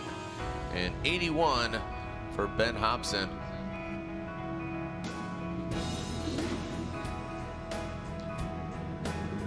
All right, some good beats. As a vehicle that looks similar, should look familiar. Who's this? He does not get the win automatically just because he drives an old Chris Forsberg vehicle. Chris Forsberg does not always get the win. That is not the case. Contrary to popular belief and what the internet believes, it's not always the case. Alexander Jagger. Is it Jagger or Jaeger? Is it Jaeger? You're going to go with Jaeger? Okay. I think it depends on which country he's in. But he does have the moves like Jaeger.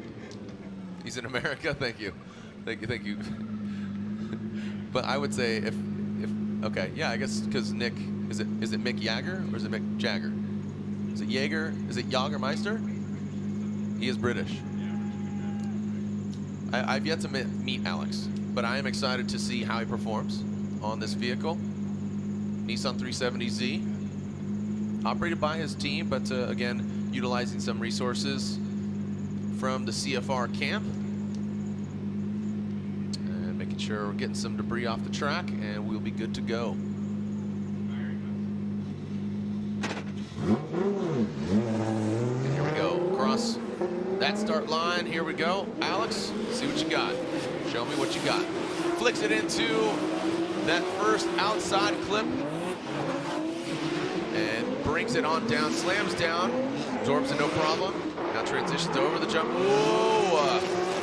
overshoots it just a little bit, throws him off on the line, and now gets to that second outside zone, about a 2/3 away through that second outside zone. Ryan, what's your thoughts and take on his first run? Well, I think the first half of the run was pretty solid. You could tell he's very comfortable in the car. There's a quick snap, right to angle, got on throttle, picked this line right here, which is mid-high, and kind of stays with it. Now coming down off the bank, you can see he's going to get that compression. It doesn't really affect him too much, but as we get to the second part of the course here, you can see he kind of bumps up a little bit wide on inside clip number 2. Then he reduces the angle here, and he's on a tighter line all the way around. So we will definitely see some reduction in points there. He was able to get back towards the last 25% of outside zone 2 and get back there and fill it. So he won't be penalized all the way around, but definitely I can certainly appreciate this part of the run for sure. Very aggressive flick right up against the wall and gets that mid-high line and stays consistent with it. So showing commitment, showing good fluidity, coming down off of the bank and making the adjustments, as it can be a really challenging part of the course coming down there. But as he overshoots inside clip 2, he doesn't get the right setup for outside zone 2, and then he has to make up some ground here towards the finish. And we have Tommy coming up next with Alex's score coming in a 75. A 75 for Alex.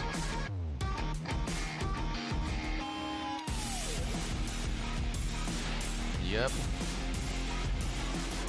There we go. Alex Meister. Is Tommy coming up next?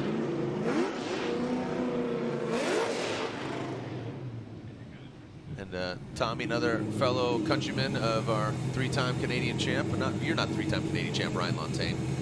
But Ryan flying the maple leaf here on this vehicle. Tommy Lemaire. Tommy Lemaire. And but we can throw in Ouellet. Ouellet. So I'll just stick with Tommy Lemaire. Ouellet. Tommy Lemaire, aka TLO. How about that? TLO throws it into that first outside zone. Wow, really well settled there from TLO. Oh, snaps back. Oh man, hitting the through wheel motion. You can see him just over the jump, popping a wheelie. Now the second outside zone.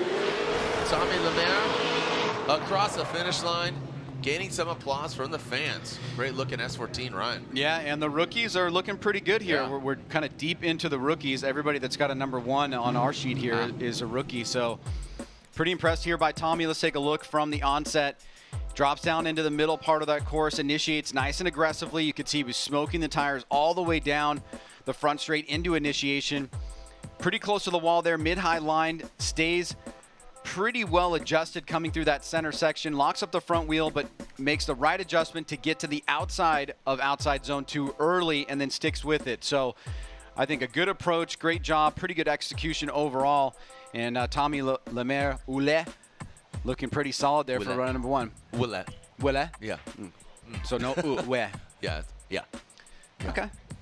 Yeah. I'm just gonna stick with TLO. You like TLO? It's just too hard? No, it's not. It's Oh, not hard. yeah. I was doing one of his photos yesterday. I was doing those, and there was a really cool photo of him where I was making it dance back and forth. Okay. Like a photo from Larry Chen. You know, it's like sideways profile and another sideways profile. And if you did skip, it looked like they were dancing. That's fantastic. I don't know, I just wanted to Ryan. share that with you. Yeah, and not just with me, but with everybody listening. Yeah. So I appreciate that. All right, right on. Yeah. Are you staying out of the heat though? Yep. You're staying cool? All right, that's all that counts. Just want to make sure. All right, as TLO waiting for his score to come in.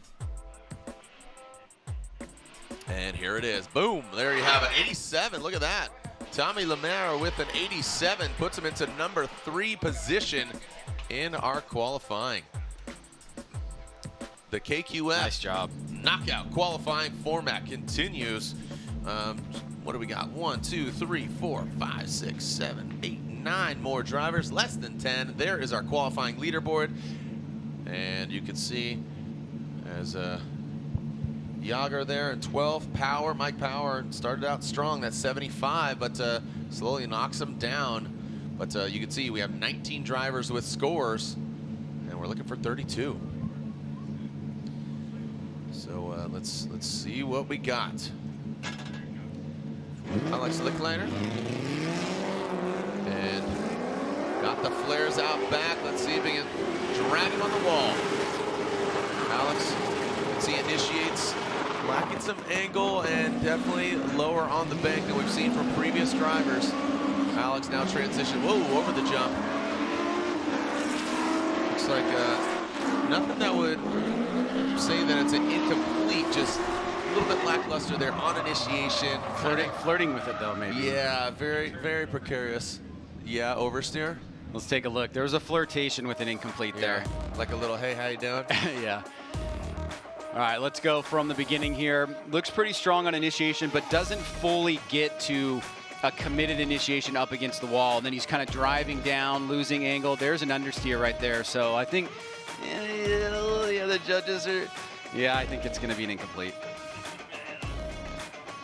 If I can speak on Ryan Lontaine's behalf because he doesn't have his headset on, I would say you got to think about, is that a chaseable run? Can you hear me? Yes, I can hear you. All right. Yes, you're right. Unchaseable lead run. You can see that he had barely any angle around outside zone 1 at all. As he came down towards the, where he comes down off the bank, you're going to see the front end. Look, watch his front wheels. He turns in, so he ends up in an understeer position. And that's really not what we're looking for at all. Right about there, so it's going to be an incomplete from him. We need the cars to be sideways, and he really wasn't very sideways in outside zone 1 at all, and then ended up in an understeer situation, so that kind of sealed his fate right there. That is a hard act to follow, as they would say. Yes, it would be in a tandem situation, for sure. All right, so Alex will have an incomplete, and Ryan, we talked about, I believe we might have 8 incompletes right now. I'll tell you right now. Alex with an incomplete, and with just 8 drivers left. Javi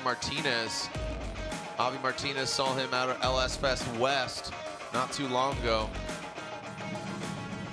Let's see what Javier's got up his sleeve.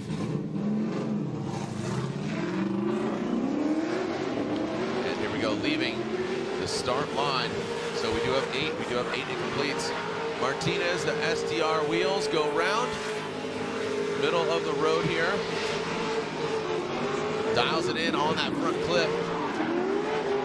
About the 3rd hash mark. Maintains good angle. Just as I say, that kind of falls out a little bit, but then pours it back on. Talking about the angle. So Javier Martinez, a full pull, but definitely even some points on the table, Ryan. Yeah, but I think, as you said right before the run or in the middle of the run, we've got 8 incompletes. That means that all those drivers are guaranteed to be in the bottom 8. Any score now from any driver here on out is going to guarantee them a position in the top 32. From at least the information that I have here in front of me, it looks like that would be the case. But as we take a look at the run, I don't see any area here where he's not going to get a score. So I think he's going to be safe. We're starting to see what the trend is going to be, what the situation is for any of these drivers. And you would think that now the spotter is going to start passing that information on. It's basically like, hey, there's 8 incompletes already. That's already the bottom 8. So now just go get a score. Get a score. Get a 50, get a 60, get a 70. Get a 10. If you're capable of 100, pull back and get an 80, something like that, just to strategize and guarantee that they're going to be in the show. Yeah, but you also have to think, I mean, you're not going for just a 40 or 50, but don't go ahead and, go for the big #1 qualifying score. But, if you score a higher score, you're going to go against a lower-ranked driver. That's where it gets precarious as well. It's not always it's not always the best thing if you qualify first, because you're going against the number 32 qualified driver, who could potentially barely make it in. Christian Nelson coming out into that Pedal Commander burnout box.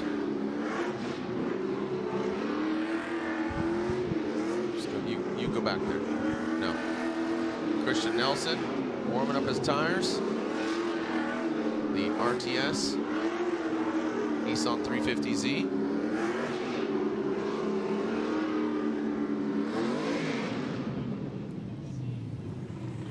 And the scores in for Martinez, and Javi Martinez with the 68. 68. All right, taking a look at Christian Nelson's IG. Christian Nelson, 389 at RTS. Race Tech Services, 350Z. Let's see what we got. Christian throws it in on initiation. Really nasty initiation. Well done. That's a compliment. Now comes down off the bank and about the 3rd hash mark on that first inside clip. Transitions back. Little tighter to the 2nd inside clip. You can see a little break in the smoke signal and powers it across the finish line. Ryan. Another job well done there. I think the message is definitely getting through.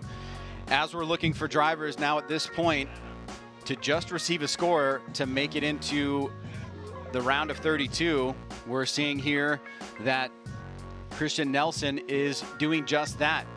Dropping down, compressing on that inside clip. He's going to miss it a little bit. He's going to be a little bit offline, but not doing anything here to receive an incomplete. Nice job on inside clip number 2. Pulls a little bit of angle out of the vehicle, tries to adjust, looking for it. Well, yeah, the left rear was coming off there. It eventually, did it pop back on? There it is. There it is. See, hi, how you doing? Oh, wow, look at that. So he finishes it up pretty strong there, even with kind of 50% of tire usage on the second half of that outside zone number 2. So props to him, and he'll be receiving a score. All right, Christian Nelson putting it down in that RTS. Race Tech Services, Nissan Z, GT radials, Fortunato, Haltech, ACT clutches, Optima batteries. Hey Ryan, we do have a halftime break, and I believe there's an autograph session going down, right? At the NOS rig, yeah. Pro and PROSPEC, a big one. These combined weekends, a lot of items. 64 plus drivers, right? Yeah, 64 plus drivers. There it is. Falcon has their own autograph session here at the halftime break, but there is a dedicated Formula Drift 1 at the NOS Energy Drink booth. That begins at 5 o'clock. And that's obviously current time, 3:51. So I believe we'll be able to squeeze in the not so great 8, the bottom drivers that have to make it to their 2nd qualifying run. Wild looking livery here from and there's Christian Nelson's score, a 40. Is that correct? Style is 28, so that is incorrect. So we will fix that. So 20, 20. And 28, so I believe 68, if I can do quick math there. Oh man, look at that. That is 68. Did that all without a calculator, just lightning fast. They call me the human calculator. No, nobody's literally ever called me that, but just made that up. 68 for Christian Nelson, so it was a 28 on Style.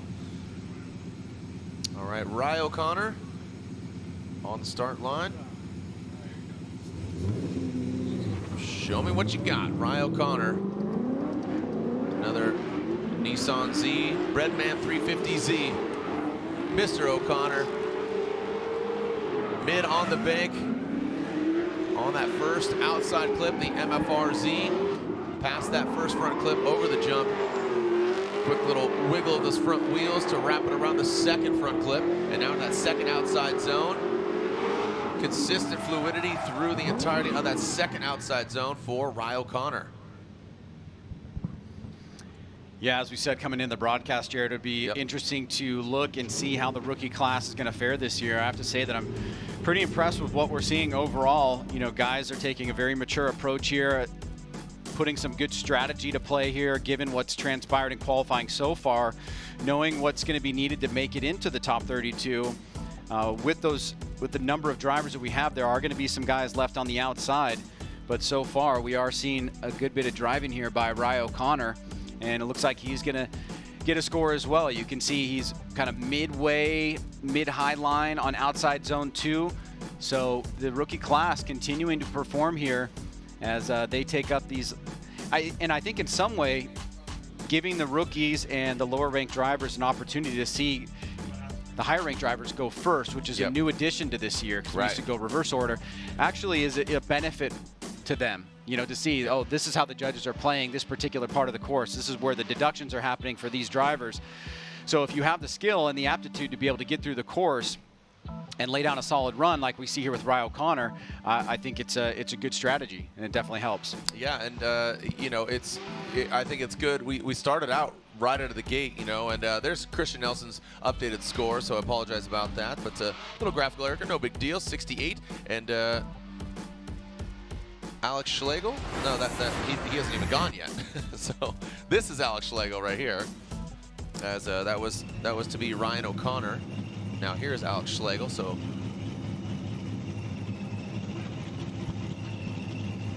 yep. All right. So Alex Schlegel, sorry, we'll get that out to you. Schlegel is on the start line.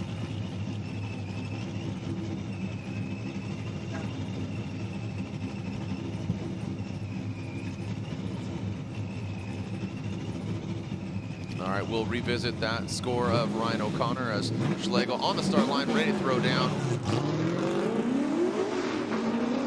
And here we go, Alex Schlegel in that convertible S13. Yes, sir, look at that. Woo, dropping the top and dropping some hammers on entry. Slams down, wow, dumps like a truck. Mixing it again as he goes around that second front clip. And now into the second outside zone. Schlegel, that Drift HQ S13. Well done, Alex Schlegel. Yeah, I was just going to say the same thing. Another job well done here, this time by Alex Schlegel.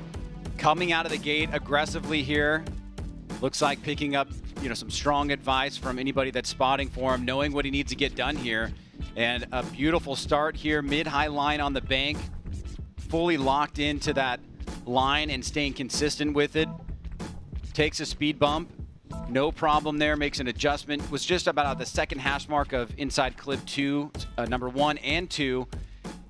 And then about 3/4 of the way up and outside zone 2, so leaving a little bit of points on the table there, but comes back and finishes pretty strong there to get himself a solid score here in the first run of knockout qualifying.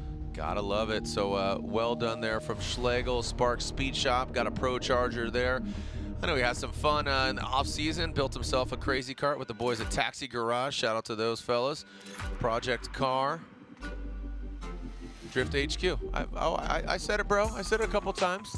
I got you, dog. Drift HQ, title sponsor.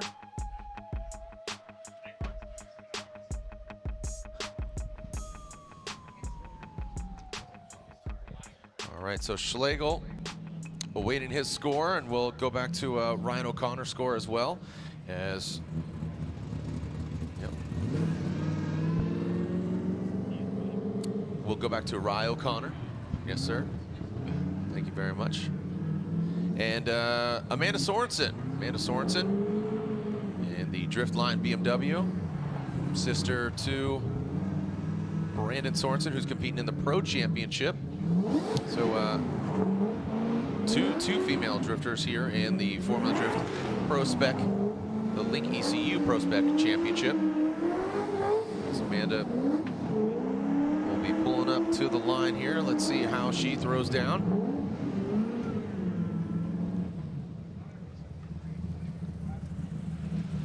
All right, so Ryan O'Connor, Alex Schlegel.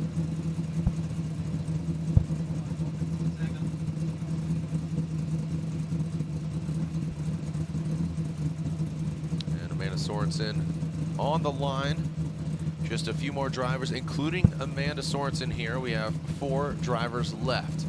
Again, taking the bottom 8, and we have 8 drivers that have incomplete. So those drivers, as Ryan Sage was elaborating, as long as they get a score on the board, they will be seeing top 32 competition. Where they land is TBD.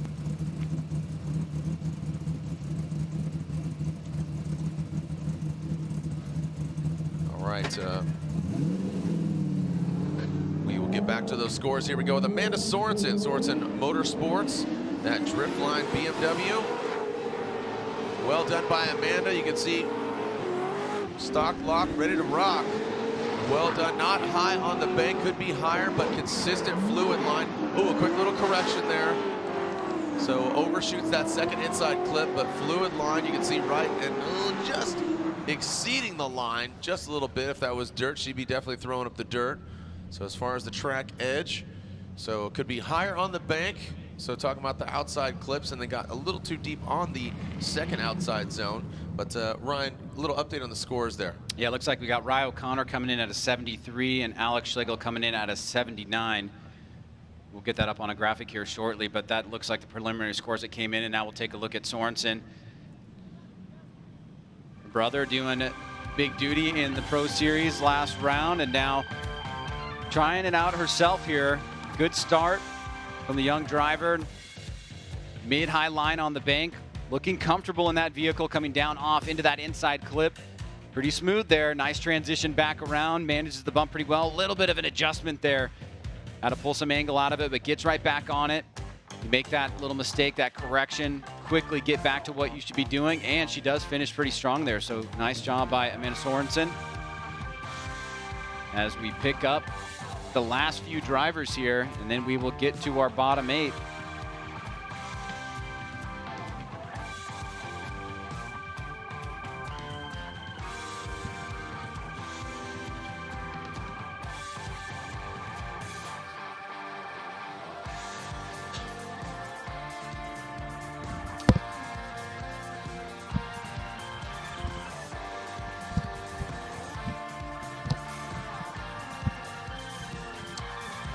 Okay, as you can see, looks like Corey Talaska coming in as Torque Drift. Even if you haven't downloaded it yet, this track visualization here, again, Torque Drift.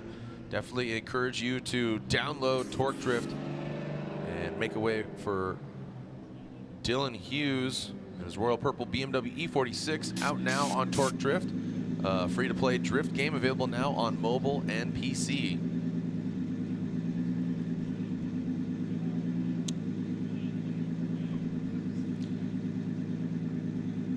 Corey Talaska here on the start line, our third to last driver. All right, Amanda Sorensen score was a 78 for Amanda Sorensen.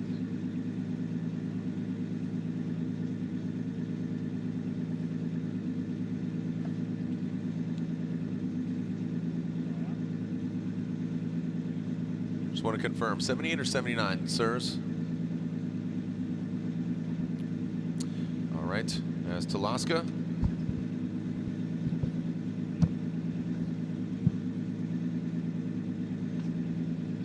All right, so a 78 for Amanda Sorensen, just confirming, locking it in. All right, so unfortunately Talaska just getting iced here a little bit, making sure that everything is running properly, and Talaska is going. Talaska is leaving the start line. Here goes Corey Talaska. Initiates into the bank. Nice big angle, look at that.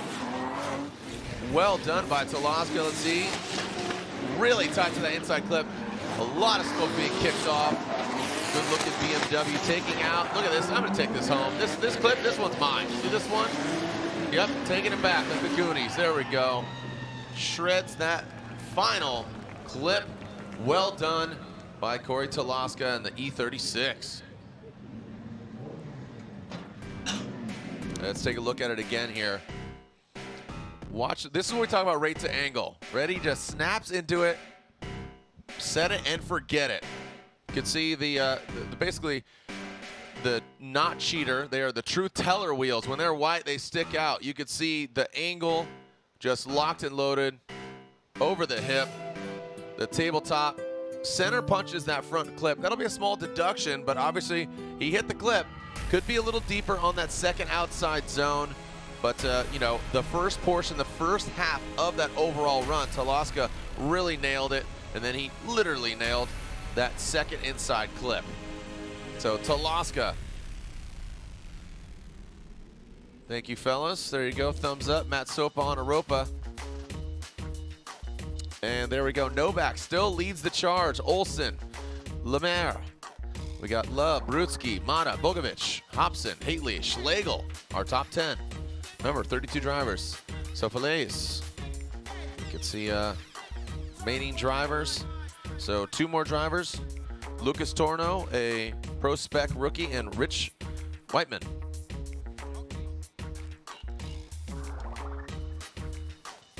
There you can see as they stand. So you can see a lot of incompletes. A lot of incompletes here.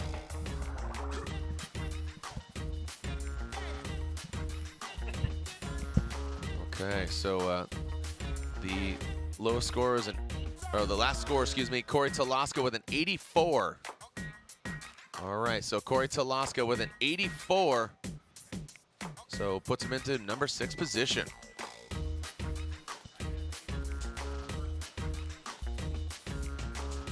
Lucas Torno in that Pedal Commander burnout box. Jackson Performance BMW, the E36.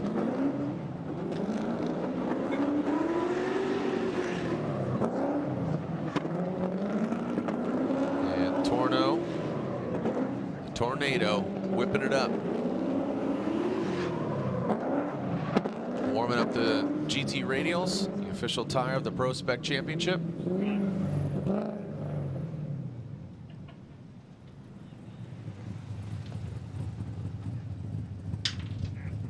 Lucas Torno on the start line, getting prepped, ready to send.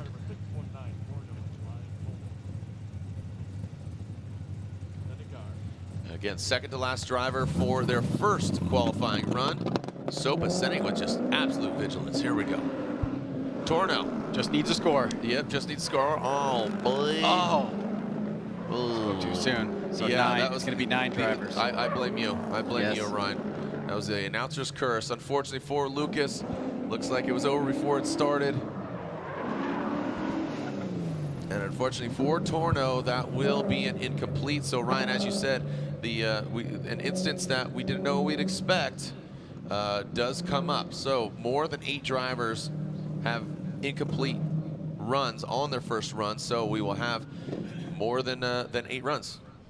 Yeah, and we still have 1 driver left to go. Let's see if we can kind of decipher what happens here. It could be a mechanical issue, but doesn't really get into drift in the first place. Looks like he tried a secondary time, but then shuts it down a third time. So something not looking too well there with the vehicle. So it will be an incomplete there for Lucas Torno.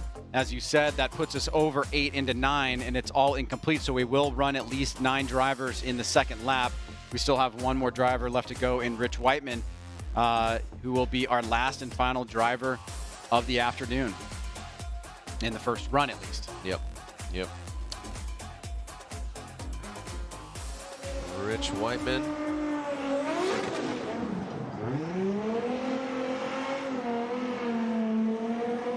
Rich Whiteman here, taking a look at his vehicle. Great looking car. The JZX 100. Somebody's mentioning that this vehicle has a past of Mats Berbu. Is that factual? Don't know if that is fact. But Rich Whiteman, excited to see how he throws down. Got Tech Flex, Freedom Motorsports involved on his program. Of course, Tire Stacks. Got a little Thrash Racing. Should be a fun run to watch from Rich. See what we got. Our final driver for their first qualifying run.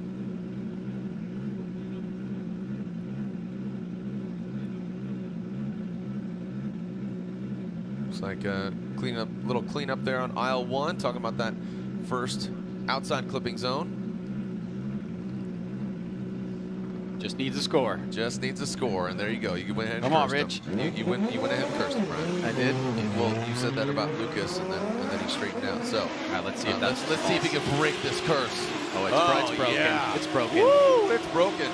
No, I mean you broke the curse, but he's throwing down. He is nowhere near broken. Slamming down from that transition. Man, this JZX is on fire. Yeah, boy. Taking out that second inside clip. An exciting run like here it. from Rich Whiteman. Second outside zone. He does exceed that outside line, but still exciting. Woo, man, a lot of ponies there. Ripping and gripping. Rich Whiteman, like I said, an exciting run. Yeah, definitely surprises there. Came out of the gate really fast. Got right to initiation. Big smoke line developing, mid-high line on the bank. A lot more aggression than what we've seen the past few runs here. So seeming to have a lot of a confidence in his driving and his vehicle here. And obviously this is one of the more rare vehicles that we've seen in FD USA. Tons of vehicles just like this in FD Japan, but not very common here. Making it look good. Solid performance here by Rich Whiteman. Overall, he will receive a score. He will be done for the day, and we will now turn our attention to what his score is and then to the bottom 9 as we have 9 incompletes, which equal a 0, and we're going to find out who's going to make it into the top 32.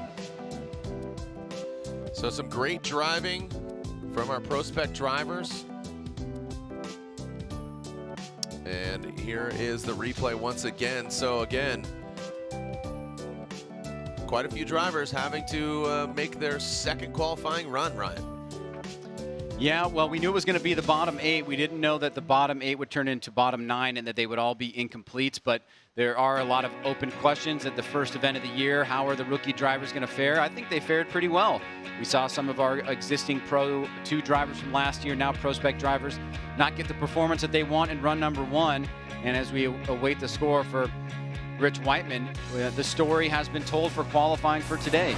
Here it is. And an 85 for Rich Whiteman puts him into number 6 position. And that is a strong one for Rich. So don't go anywhere. We're going to see the second run from those bottom 9 drivers. We'll, again, unofficially we say the 9. Let's see if that is who all got incomplete runs. We'll jump right into it in just a moment. Again, don't go anywhere for the second qualifying run of just the not-so-great 8, and it could potentially be 9, again, unofficially. We'll continue action here at Orlando Speed World, round 1 of the Link Engine Management PROSPEC Championship.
I'm Dylan Hughes, Formula Drift Pro driver, and today we're going to talk about Royal Purple HPS and what actually goes into it.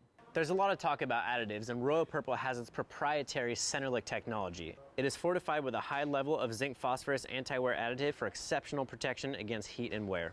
Its high film strength improves sealing between the piston ring and cylinder wall for maximum horsepower and torque. Royal Purple HPS, race car technology for the street.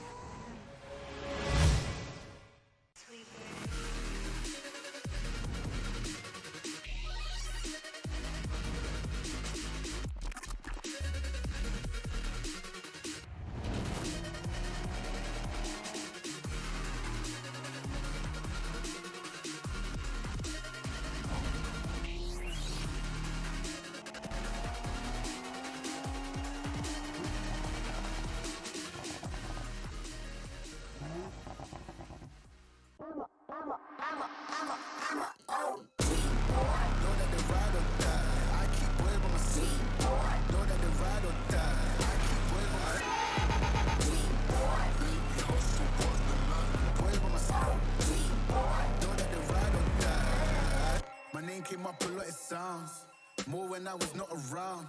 Certain people that I know, they ain't no longer about. Certain people that I know, they ain't no longer about. Welcome back to Formula Drift, round 1 of the Link ECU PROSPEC Championship.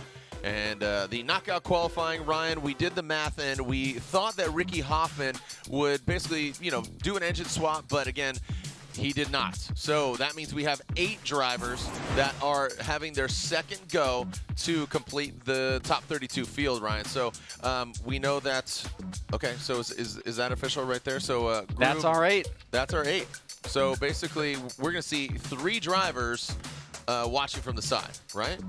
That's exactly correct. Yeah, so we've got basically those 5 open spots, and there's 8 drivers. So we will see this second run. This is where things get a little bit scary because it's a difference of making points in this championship round versus not making points in this championship round. So really important second half of qualifying here. The bottom 8, all drivers having complete. So we haven't had a real shot or a chance to kind of analyze, who is the standout here.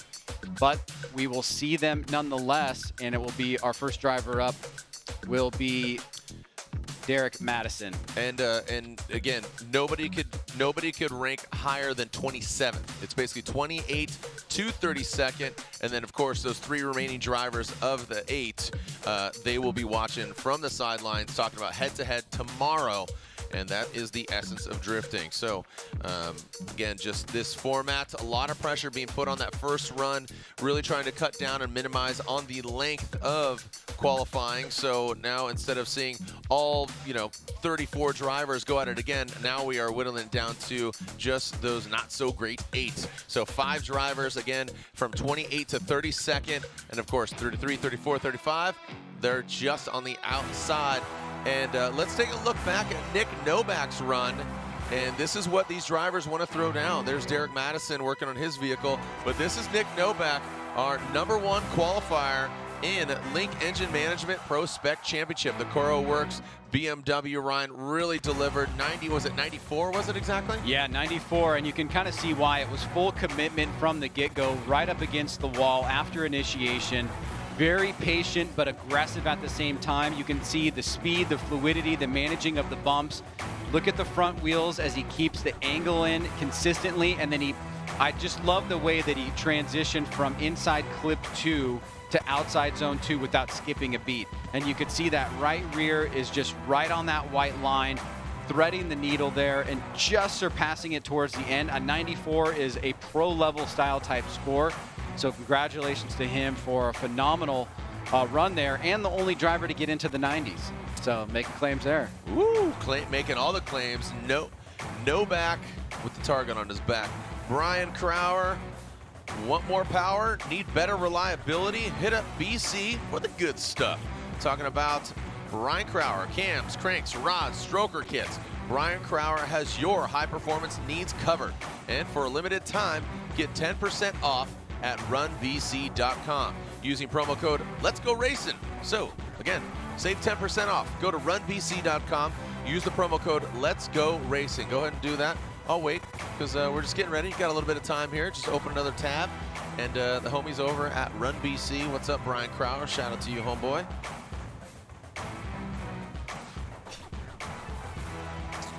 And a lot of the fans heading over to the pits as we are getting prepped for our autograph signing here at 5 o'clock. If you're in the building, we have our autograph signing. The official one over there at the NOS Energy Drink booth. And there is Derek Madison. D-Mad. So making sure he can strike it down. Let's see what you got, D-Mad. Do or die, bud.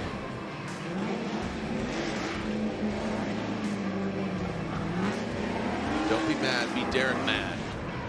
The son.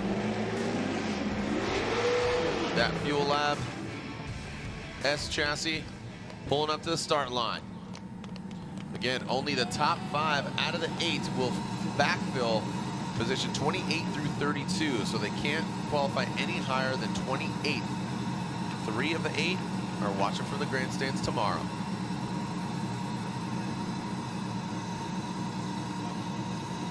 All right, so again, 8 drivers, only 5 moving on to head-to-head competition. Derek Madison leads the start line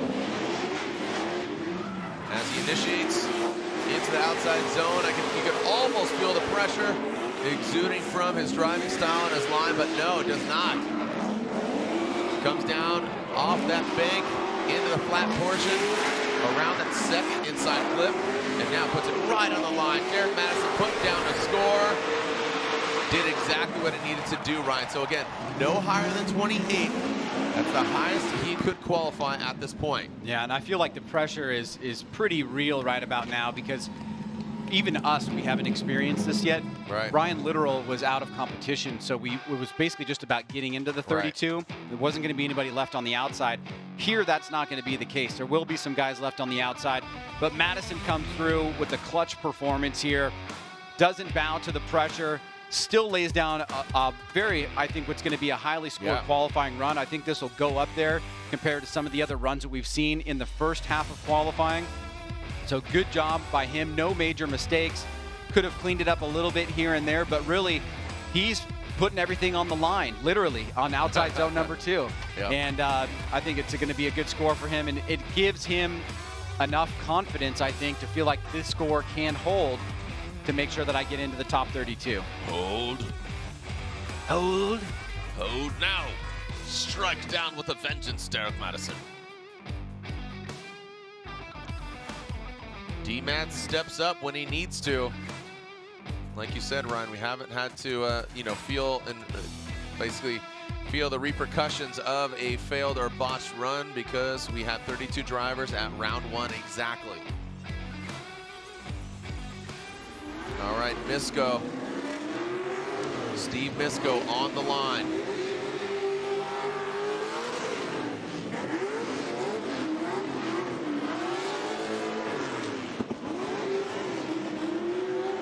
Steve Misko warming up his tires, and there's D-Mat scoring 80. So, all right, that is definitely a reputable score, but again, he is still not in the safety net. Not the safety 8, the safety 5 right now. The safety 5.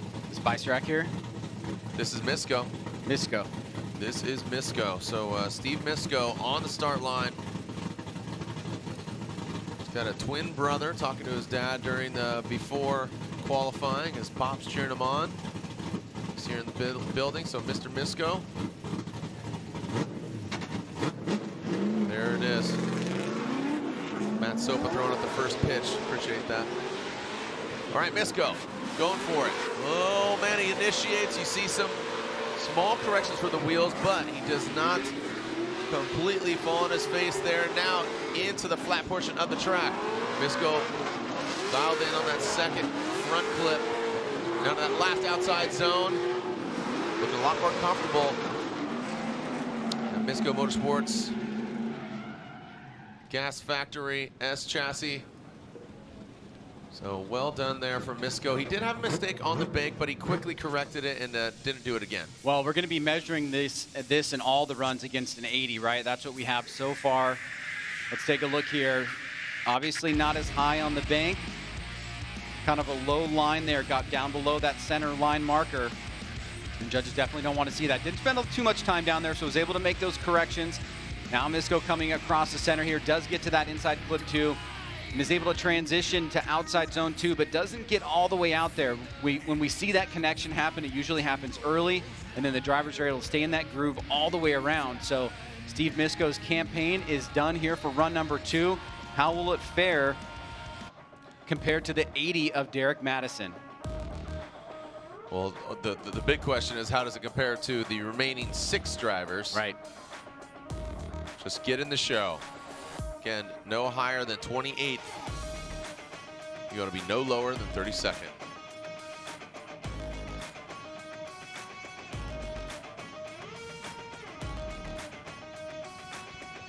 Thoughts for you? Good run. Had some mistakes. I think it's going to be slightly lower than 80. I'm going to say 72. 72? Yeah. Okay. All right.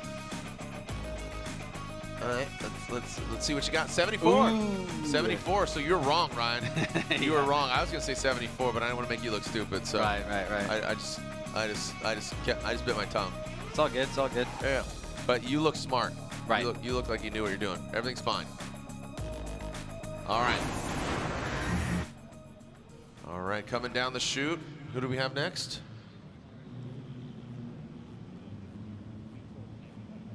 All right, should be Matthew Bistrak. And there he is. Let's see what Matthew's got here. Another gas factory vehicle.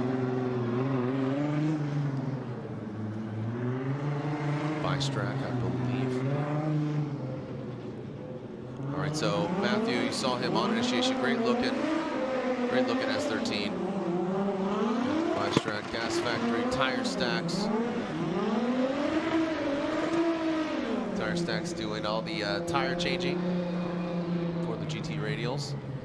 The official spec tire of the ProSpec Championship. All right, Bistrak.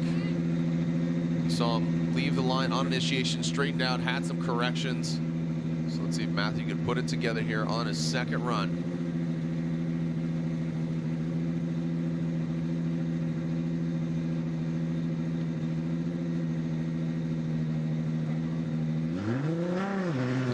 Go. Matthew leaves the start line. So if his car is, oh man, looks like as soon as he initiates, oh man, oh boy. And the car grips up, and that was a hard hit. That was a really hard hit. Ooh. Make sure he's okay.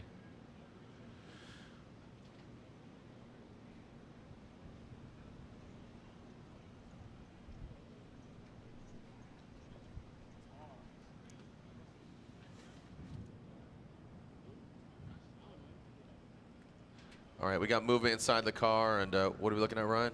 There it is.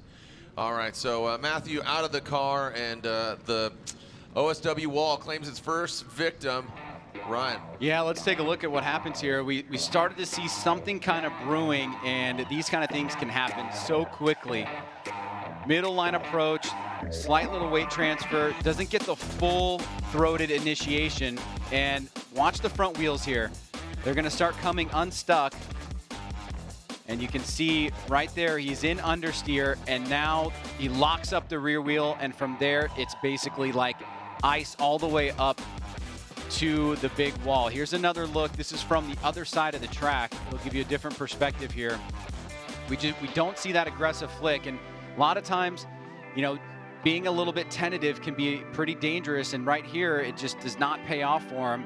Ends up with an incomplete and also a bit of a wrecked vehicle here. Luckily, it does look okay, but it's going to put him in a really tough position, having gone out in this second run and now having to work on the vehicle. So tough break here and big bummer, but this is some of the growing pains of being in the sport for sure.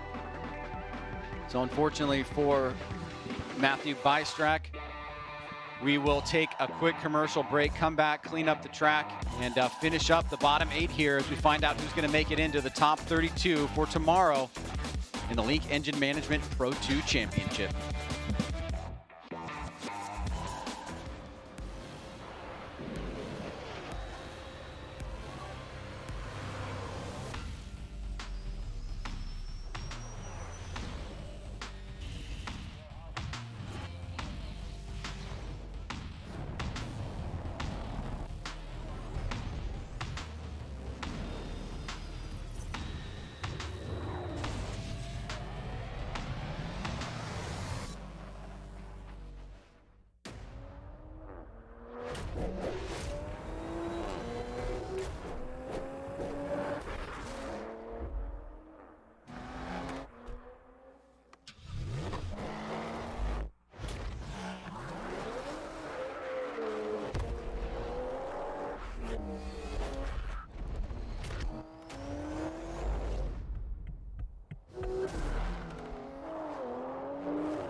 I'm Dylan Hughes, Formula Drift Pro driver, and today we're going to talk about Royal Purple HPS and what actually goes into it. There's a lot of talk about additives, and Royal Purple has its proprietary Centerlick technology. It is fortified with a high level of zinc phosphorus anti-wear additive for exceptional protection against heat and wear. Its high film strength improves sealing between the piston ring and cylinder wall for maximum horsepower and torque. Royal Purple HPS, race car technology for the street.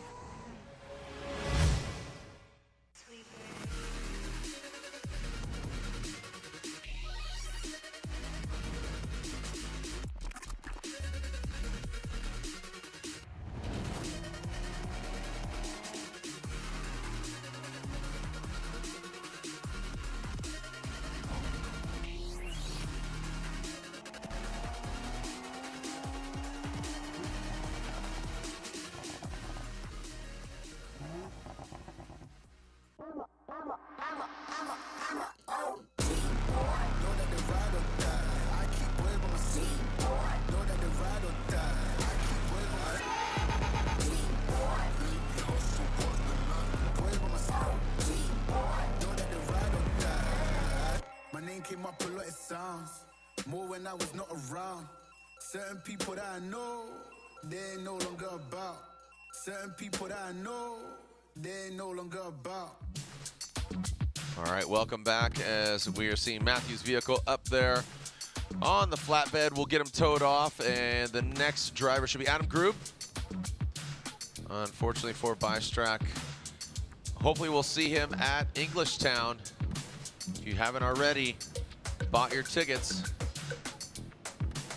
All right, and here is our schedule for tomorrow. Like I said, all thriller, no filler. PROSPEC opening ceremony 10:45, local time 11:15, top 32, and then we'll jump into opening ceremony for Pro at 5:30, and we continue on for Pro top 32. But guess what? The day's only half over today. There's a lot more to come. Right, there's a lot. Yeah, we still have all of Pro qualifying to happen after the halftime break. So Do you know how many vehicles we have for Pro? 33. 33. So, and that's if everybody runs, one vehicle will be left on the outside. We are getting an update here in regards to PROSPEC, and unfortunately, Pablo Cabrera is unable to make it to the line for his second run. So that means Pablo Cabrera and Chance Crooks and Matthew Bystrack are out. So that means our remaining drivers of Grube, who else are the other ones? Ryan, so Grube has remaining run, as well as Licklighter, yep, and Torno. Licklighter and Torno. So as long as they put a score on the board, they will, again, any score. If they get 1 point, they will be seeing top 32 competition. Congrats to the CoroWorks team, qualifying 1 and 2. Unofficially, don't know if any PROSPEC Pro 2 team has qualified 1 and 2 before, but go ahead and make the claims. It's okay. You go ahead and claim all you want there, Greg. Greg with 3 Gs. Can't even trust you, Greg with 3 Gs. All right, here's Adam Grube. And 7:15 is Pro qualifying. So 7:15 Pro qualifying. Here we go. All right, so again, as long as Adam Grube gets a score on the board, you'll be seeing top 32 competition. We're just completing this vehicle here. Let's see if Adam can put it down for his town. Yes, nice initiation, looking a lot more settled there on his second run. Overshoots that first front clip, oh boy. Got a little rowdy there, way off of that second front clip. So definitely not as far as the line, not hitting all the clipping zones and points, but flew it through the course. Massive difference from run 1 to run 2. Oh yeah, yeah, tremendous by leaps and bounds, but still didn't hit those clips, especially the front ones. Yeah, certainly a lot of work to do in kind of polishing up the overall run, but getting the job done, it looks like here. Just needing to get a score on the board. Grube handles the pressure well. Got a decent initiation, mid-high line, drop down, missed inside clip 1, big angle through the center section here. Almost comes unstuck right in front of inside clip number 2 into outside zone 2, but was able to circle back around, find a good little line here towards the finish, and get himself a score on the board. So congratulations to him for his performance here. Adam Grube was sitting on an incomplete. What will it be for run number 2? Grube in the groove.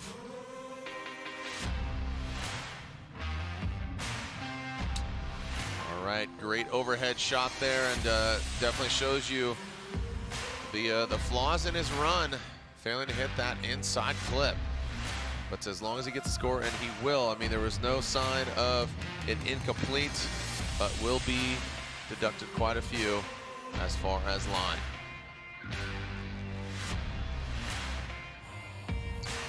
Two more drivers, and there he is, Alex Licklighter. And scores coming in here for Grube as Licklighter starts warming him up. And there's Adam Grube's score, a 64. A 64 for Adam Grube.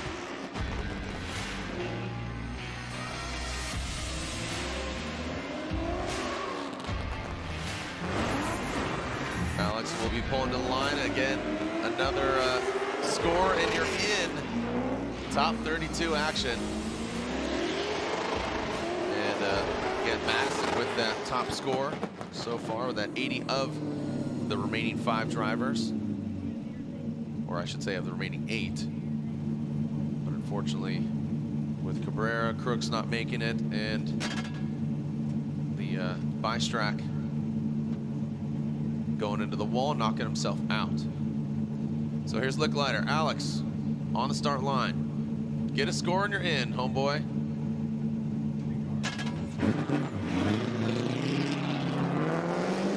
No pressure, Alex. You got this. Oh boy. Gets a little squirrely Licklider. Seems fine though. Everything's fine. Everything's fine. Oh, little, almost a correction there. You saw him kind of go back to center access, but continues on through the course. Licklider. And he's fine in 5, 4, 3, 2, 1. And 1. He is in. All right, Ryan, given the countdown of Licklider, bringing it on home, and we will be seeing top 32 competition. Thumbs up from Alex. Let's take a look at this here. I want to look at this last initiation point. Yeah, he got it.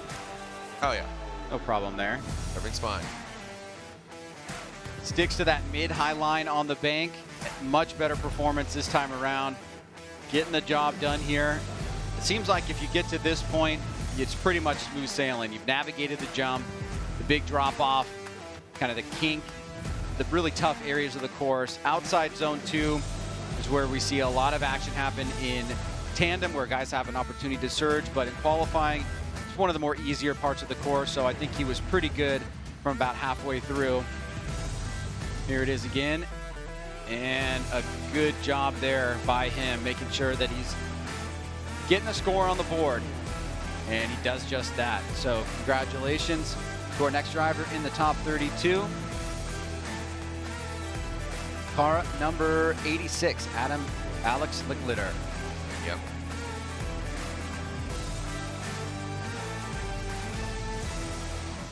And there is a score for Alex, and it is a 70. That is a 7-0.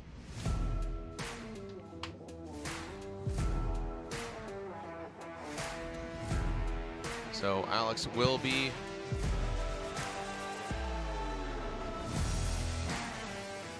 and there is 1 spot left and 1 driver left that's able to run. Again, Cabrera and Crooks knocked out. So Torno, as long as he acquires a score, we will see a full field of top 32.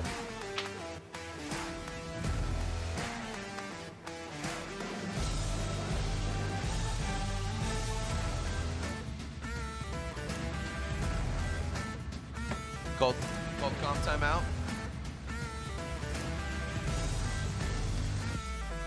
Okay, so Ryan, we are finding out that Lucas Torno has called a competition timeout. That means a 5-minute allotment to get to the start line. Wow. In order to run. So Lucas Torno is, I mean, probably if it's a difference between making it in the show and not making it in the show, this you got to use it. Oh, 1000%. I mean, getting hands on the car, but is that Licklider or is that Torno? No, Torno drives a green E36.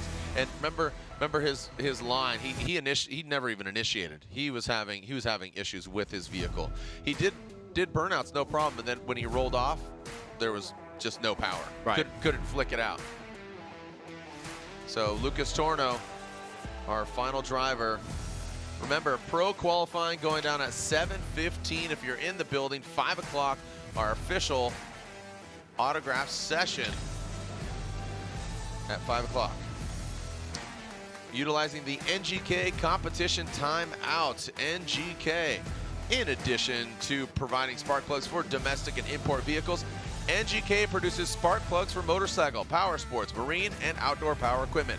NGK also offers complementary ignition product lines, including ignition coils, resistor caps, spark plug wires, and high-performance cables. For reliable performance, trust NGK, the ignition specialist. Visit ngksparkplugs.com. Yeah, this was Torno's first run, so you could tell that he's not running 100% in that Jackson Performance Kings E36. Look at right here.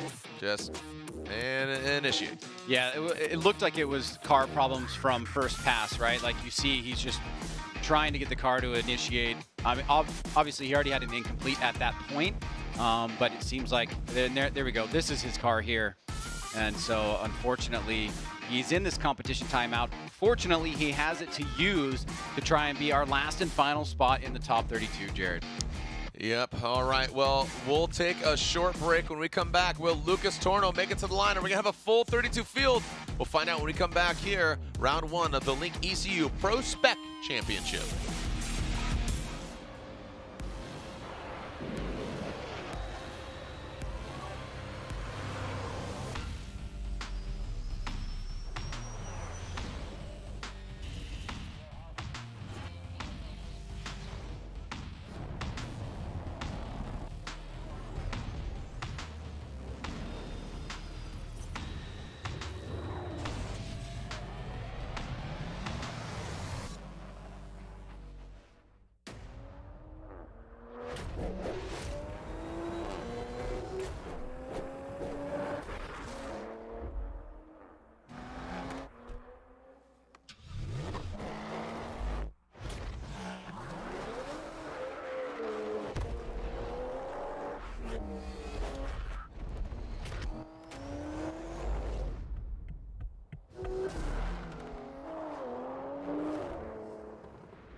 I'm Dylan Hughes, Formula Drift Pro driver, and today we're going to talk about Royal Purple HPS and what actually goes into it. There's a lot of talk about additives, and Royal Purple has its proprietary Centerlick technology. It is fortified with a high level of zinc phosphorus anti-wear additive for exceptional protection against heat and wear. Its high film strength improves sealing between the piston ring and cylinder wall for maximum horsepower and torque. Royal Purple HPS, race car technology for the street.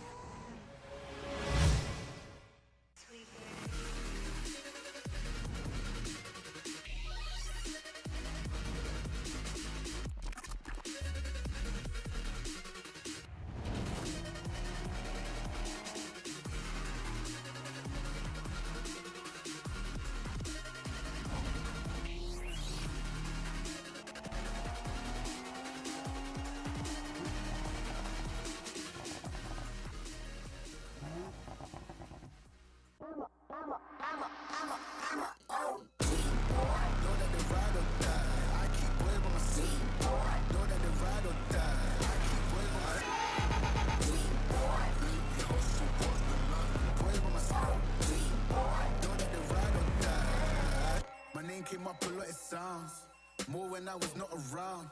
Certain people that I know, they ain't no longer about. Certain people that I know, they ain't no longer about. All right, look at that. Torno making his way to the start line. The Tornado is landing here at OSW. Talking about Lucas Torno. All right, Brian Crowder. Want more power? Of course you do. Brian Crowder. Save 10%. RunBC.com. Code Let's Go Racing. So, you want more power, need better reliability? Hit up BC for the good stuff. Cams, cranks, rods, stroker kits. Brian Crowder has your high-performance needs covered. And for a limited time, get 10% off at RunBC.com. Use promo code Let's Go Racing. RunBC is run by many different vehicles in the Formula Drift Pro and PROSPEC grid.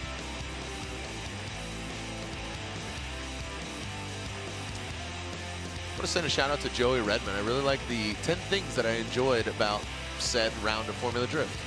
Yeah, I did too. It was really informative and kind of a closer look with some insight, and definitely, you know, having a lot of experience in riding and stories and knowing a lot of these drivers. Yeah, I enjoyed it as well. Yeah, I always I like the outsider perspective, and I think Joey has a good stance on, like, oh, hey, these are the things that I enjoyed, and hey, you know, what happened to Chris Forsberg? What happened to Osbo? Wow, look at Jeff Jones, and I liked what he said. He's no longer a dark horse. Talking about Jeff Jones,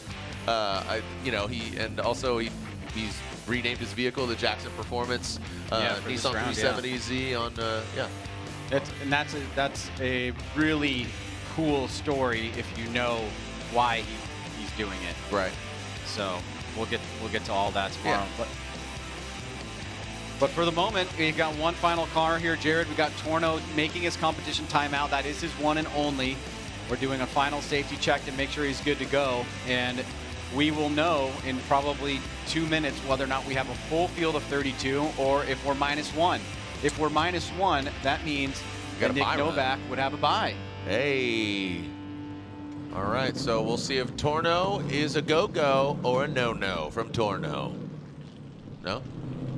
See? Yeah, Okay. Okay, that's fine. All right, so this is he's back where he was. He worked out the burnouts in the Pedal Commander burnout box earlier, but oh boy, I don't know. That was a quick little Bernie. That's a unique strategy. Maybe he doesn't have enough tires. He's saying, I'm good, I'm ready to go. Yeah, that is very odd. Yeah, I've never seen that quick of a warming up of the tires. He says, go, I'm good. I'm Golden Girls, baby. Here we go, Torno. What do you got, bud? Speaking of Jackson Performance, as Torno, this year. I don't think it's gonna happen. No, that's a no-go. Nope. No-go for Torno. So, Nick Novak, our #1 qualifier with a 94, will have a bye run. Unfortunately, Torno having some issues with his vehicle, and that will be all she wrote for Torno, but congratulations to Nick Novak, our #1 qualifier in round 1 of the Link ECU Pro Spec Championship. So, congratulations to Novak. Unfortunately, with that, that will conclude qualifying for our Link ECU Pro Spec Championship. So we'll be back here at 7:15 local time. Just an FYI, is 4:45. You do the math. Again, we have plenty of graphics saying all it is in the different time zones. 7:15, take me to a higher love. That's what we're going to be doing here. All right, and here are our final results for qualifying. And the not so great 8, unfortunately, Cabrera, Crooks, Torno, and then Bystrak made an attempt, but so we have a field of 31. So Madison, the highest of these not so great 8s, Misko, Licklider, and Groob. All right, that's a wrap, Ryan. We'll see you back here 7:15 for our Formula Drift Pro Knockout qualifying format here at Orlando Speed World. And here are the lineups, top 32 drivers. That is incorrect, my friend. All right, we'll be back. All right, see ya, 7:15. Send it.